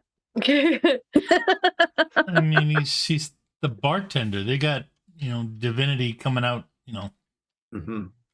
The yin yang, Yeah. if you will. Yeah. Great. Anyway, So, hey, listen. so we'll squish our way forward. That just happened. He's not in a great mood, and he sees you, and you're dripping wet and not as clean as you think you are. Two of my hands are just holding the actual glass hopper. That's still invisible. Sure is. Jetsam. Huh? Oh, I'll drop the wonder on it. The glasshopper comes back into view and immediately jumps out of your hand, and you get the feeling that if it could cuss you out, it would. It hops That's back fair. over. Goes over, hops back over, gets over to the bartender, and he sort of like beckons you over, and you walk up, but you're not clean, and he's like, you know what? I mean, maybe just like maybe two steps back. Yeah. So technically, you did win this. You're right? welcome. Like, you brought him back. This is the worst retrieval that I've ever witnessed. I mean, it was. Why did you burst the sewage pipes? Like, what was that about? You know we're always good for it. And out of my blowhole and onto the counter, I'm gonna release like sunken treasure to pay for the damages. I gotcha. He just Sock like Puppet. Yeah, go ahead. Just Sock Puppet just is going to like turn and leave because they need a shower. I will be back later for my free drinks Great. because I need some after today. Yeah, he just like scoops up the glass hopper and is like, everybody go clean up. We'll take the like victory party picture after you have fixed what's going on there. That's fair. Yeah. So here's the thing. He definitely watched the whole thing because the glasshopper is his familiar. So he can watch what was happening. He knows that you cracked it. He knows that you brought out a hammer, used it. He's not as mad at you as the dude who he turned his hand into glass, but like this is not like a congenial relationship with him at this point, which I'm sure will not be a problem in future sessions when you come back here. We didn't hurt the instructions were to obtain the glasshopper and to not hurt the kids. I mean, or not kill the kids, I guess. That's fair. He said not hurt them. Not hurt them. Well, we hurt them a little bit. But mostly their pride. And their bodies. but yes, their pride, I guess. This would be the point when I would award you guys XP. And sometimes you just gotta hit a guy with a hammer. I mean, yeah, no, I get it. I understand. I think you probably would each earn 15 experience points for this, which could be translated into buying more upgrades and more wonders and things. I normally on my show do moments of gratitude. Is anybody grateful for anything that happened today? Yes, I'm happy that Sock Puppet trusted me to finish off that guy and hit him with a hammer. That showed a good amount of trust. Yeah. that I'm very grateful for. Yeah, that's good. I am grateful for the conveyor belt that I just step on. I'm there. Yeah, that's good. great. I'm a big fan of the hand made of dirty socks. Blah. Yeah, It's gross, but effective. Gross but effective. It's true. I'm grateful you all sat through 3 hours of this game with me. We did it. I appreciate you all very much. Oh, Yeah, we made it. Yeah. So you guys were you were dealing with the god of plagiarism. And then the person who stole it was the god of pranks. Just why there was a confetti cannon at the beginning, and then a glitter cannon, and then a rubber chicken. So I wasn't too far off with the slapstick comment. No, yeah, you were very close. And then the other folk were just kind of thug minion people. They weren't gods. The ones that you were hitting with hammers and things. Well, there was only one hit with a hammer. It seems like one too All many. I did was restrain people. That's true. You tied folk up. Yep. That's fine. I All put a I barrier did in his was- way, and I tied them up. Yeah. I mean, this tower is going to need some repair. I tried to say all I did was, and then I lost it. So. Yeah. You did quite You a did lot. everything. friend. I mean, honestly, I think we need to find some assignments for a while because eventually the god of plumbing is They're gonna going to She's show gonna be up. so mad at you. Yep. So we Jetsam. we need to find. We Not might me. Jetsam. Not me. I might be looking for a new batch of friends. Oh no. The whole batch. You're just We like, had something we broke this special. whole one. We gotta get, I mean- get out of it. If somebody else wants to come with me that's not Jetsam, that's cool too. Oh, we're just ghosting I'm not like saying we kick Jetsam My- from the group. My trash garbage feelings are still feelings. That's true. That's true. That's why I'm not telling them. Oh, you're just doing it. I get it. Yeah. right. Like, They would just she kind of, was- that one friend that just kind of slowly fades It's from the group. okay. I wouldn't be friends with me either. I don't feel like Sock Puppet has divine secrecy though, so I feel Yeah. like Jetsam could find you Yeah. pretty easily. She feels a very I'll strong work on bond. that. I will work on that secrecy. We do have 15 XP to. Yeah. I'm gonna take a wonder that's find Sock Puppet. Just taking that one, I'm adding it. It's a homebrew situation. Oh man, that was a lot of fun. Yes, it was. Thank you guys so much for this. Yeah, And thank you for having us on. It was really yeah, cool. really fun game. I love exploding sixes. Always.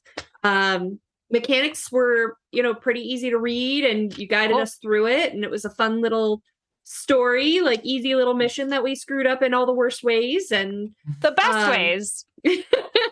we couldn't take stairs, guys. All the ways. Stairs are difficult. So you're It's always doing either great. stairs or doors. or doors. You were okay with doors today. Doors were fine. Stairs hard. We are minor gods that can't climb stairs. I mean, You need to find the god of stairs and add them to your party. Yeah.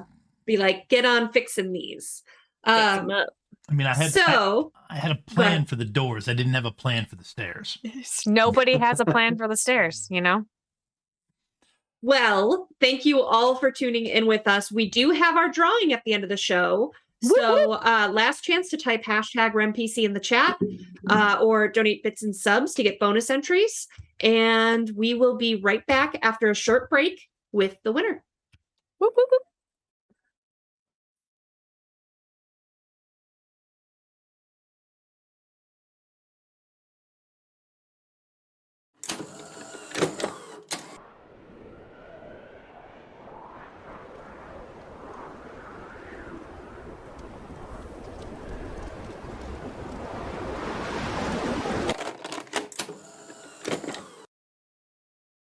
Welcome to the 6th world, Shadowrun. Edge Zone.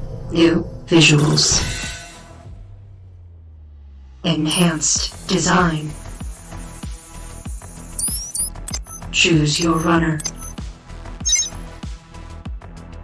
Collect your media. Buy the latest cyberware, bioware, gear, magic options, and weaponry. Accept your mission. Fight to survive. Unleash your power. Slow down the competition. Come out on top. Edge Zone. The Shadowrun upgradable card game. Now you make the power plays.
What a spell. She says spell like 92 times.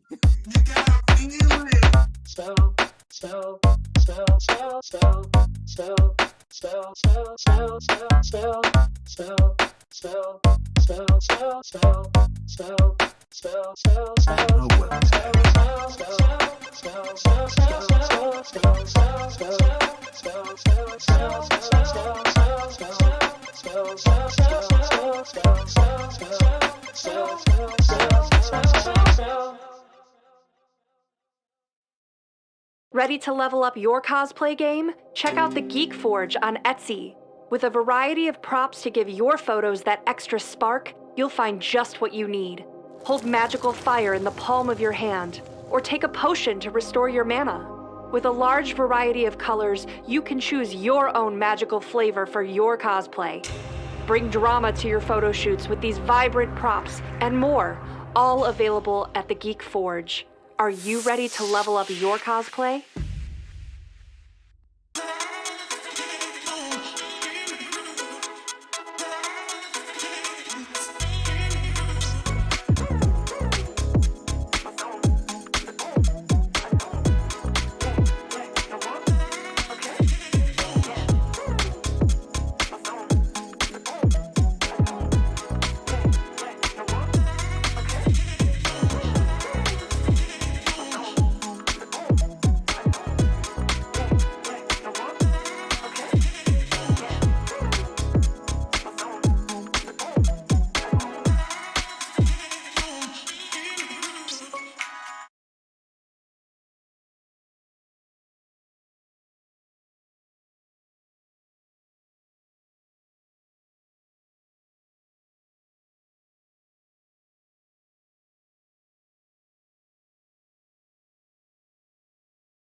Welcome back, everyone. Thank you again so much, Sarah and Damon, for joining us and for playing with us, running this game. Really appreciate it. It was a ton of fun. Don't forget to go back the Kickstarter because this was a really fun game. Yes, they are funded, so it's happening, and the stretch goals are super cool. And please, Sarah, if and Damon too, if you guys have any of your future games, interviews, stuff that you're doing where you go through character creation, I'd love to watch something like that. And Hey, funny story. That's on Sarah's table tomorrow night. Is nothing but character creation. So I can tune in right here on Gen Con TV. right here at 5 p.m. Pacific. Oh my gosh, that was perfect. I love it. Speaking of perfect, I have a winner for tonight's game. Whoop whoop. And you get a copy of Shadowrun 6 World Core Rulebook, Seattle Edition, the PDF. Pixies and Pins! Oh, that's me. That's you. Yay! Shadowrun. Yay! Come start playing Shadowrun with us. I would love to. One of us. Well, all right. Awesome. So thank you guys again. Anything else you'd like to share about Kickstarter, yourselves? Just thanks for playing the game with us. Yeah. It's always fun to watch people get to play the game that we made, and it's never the same twice. It's never the same. Yeah. I ran essentially this scenario a little bit previously, and it was very different. You're welcome. Yeah. Just when did Very it go? different. When did it go off the rails? Immediately. Well, first we were stymied by the stairs. And I wasn't expecting the biggest obstacle to be the stair. We spent a lot of time in that stairwell. I didn't think that was going to happen. Yeah. Here we are. But you put it there, so yeah, it's kind of on you.